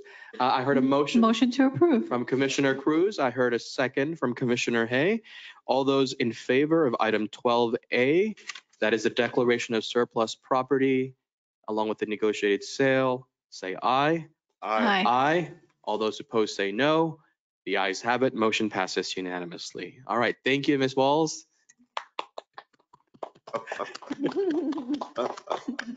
All right, 12B, proposed resolution number R23-099, landscape permit application corresponding to the aforementioned ordinance number 23-014. Ms. Kim? Hi, good evening, Commissioner, Mayor and Commissioner. My name is Jae-eun Kim, Principal Planner with the Planning and Zoning. The proposed application is corresponding approved ordinance number 23-014, which is item 8A of this agenda. This new landscape permit application is required to review and inspect the proposed work to existing trees or palms, including removal and relocations. I am here for any questions. All right, thank you. Let's begin to my left, Commissioner Kelly. No, I just had one quick, it just popped into my head. On relocation, who decides if a tree is able to be relocated? Is it city staff that does that? This will be provided by the registered landscape architect, Florida, or certified arborist who can do tree assessment. They're the one who has to provide their opinions that the tree can be preserved and relocated or will not be feasible. Okay, perfect. That was just a question that just popped into my mind. I don't have any questions with regard to this application. Okay, Commissioner Hay. So basically, we have trees for fees. Things for trees. No, I'm good with it. Very good. I'm good. Thank you, Commissioner. How long have you been waiting to say that? Trees for fees. F-E-E-S. Vice Mayor, questions, comments for Ms. Kim? Nope, no comments. Fees for trees. Commissioner Cruz? No comments. Thank you for your presentation. No comments from me as well. Public comment. Anyone from the public would like to speak on this item? Now is the time to approach the podium. Seeing no one approaching the podium, is there anybody online who would like to speak on this item? Mr. Mayor, we have no hands raised. All right, with that, public comment on this item is now closed. We have a motion to approve. Motion to approve. All right. That motion came from Commissioner Cruz. The second came from Commissioner Hay. All those in favor of the motion say aye. Aye. Aye. All those opposed say no. The ayes have it. Motion passes unanimously. Before we adjourn for the evening, closing comments, because every time I think there won't be any, there always is. So I'll start. there we go. There we go. Go ahead. Thank you to staff for working on everything you do. Great presentations. And this was probably the best meeting ever. Thank you. All right, Commissioner, Vice Mayor. Yep. Thank you. Yeah, I just want to give a shout out to staff for being so prompt with things. And I don't know if Mario and Gary are in the audience, but I have received an email from someone that lives in District 3 thanking the city wholeheartedly because of the speed bumps that were put on his street. He feels safe and comfortable to allow his kid play in his yard now, which he was never before. And so he just wanted to, I think I forwarded the email, but I think it's little stories like this that are important to think about because it's a direct result of some of the stuff that we do, right? You're making people feel comfortable and safe, especially, young families. And so I just want to thank staff so much, for giving that comfort to that family. The other thing I want to ask staff about is I had received some phone calls and concerns about some permitting issue in industrial. I think that's like America Plastic Molding or something. If I can get a timeline of what happened or what is happening with that, that would be greatly appreciated. I'm sorry, Vice Mayor, say the name of that company. I want to say it's American. He's referencing here on industrial American Plastic Molding. They're a business in the city. Yes. That's. I'm glad you brought that up. I'll circle back to that in the future meeting. Yep. Thank you, Vice Mayor. Was there anything else? Nope, that's it. Thank you, Mayor, and thank you, staff. All right, Commissioner Hay, closing comments. Oh, I think the city is moving in the right direction. I want to make sure we don't fall off the track. So just keep it moving. So close to the track. Commissioner Kelly. That's the fast track. Yes. Fast track. No, I don't really, thank you to everyone for everything that you do. Andrew, I had a quick question. You and I talked briefly, and you may have talked to everyone else, but I'm not sure, about the Harvey Oyer, and you had said that you may have a suggestion for the next meeting. So do we need to put that on maybe future agenda with a date certain so that everyone knows it's coming up? No, thank you for Okay. that. We will be presenting some options based on the charter boat fishing. I believe we'll have something back to you on the 15th with a presentation with options so that you can give us direction on how you'd like to move forward. Perfect. So we'll make that, we'll put that under unfinished business or new business. You are expecting this next meeting? Yes. Okay. All right. Well, thank you so much, everyone. May I have a motion to adjourn? So moved. So moved. All right. We are adjourned. Second? Yes. Well, we are- nobody seconded it. Go You ahead. have to wait. Aye. We are adjourned.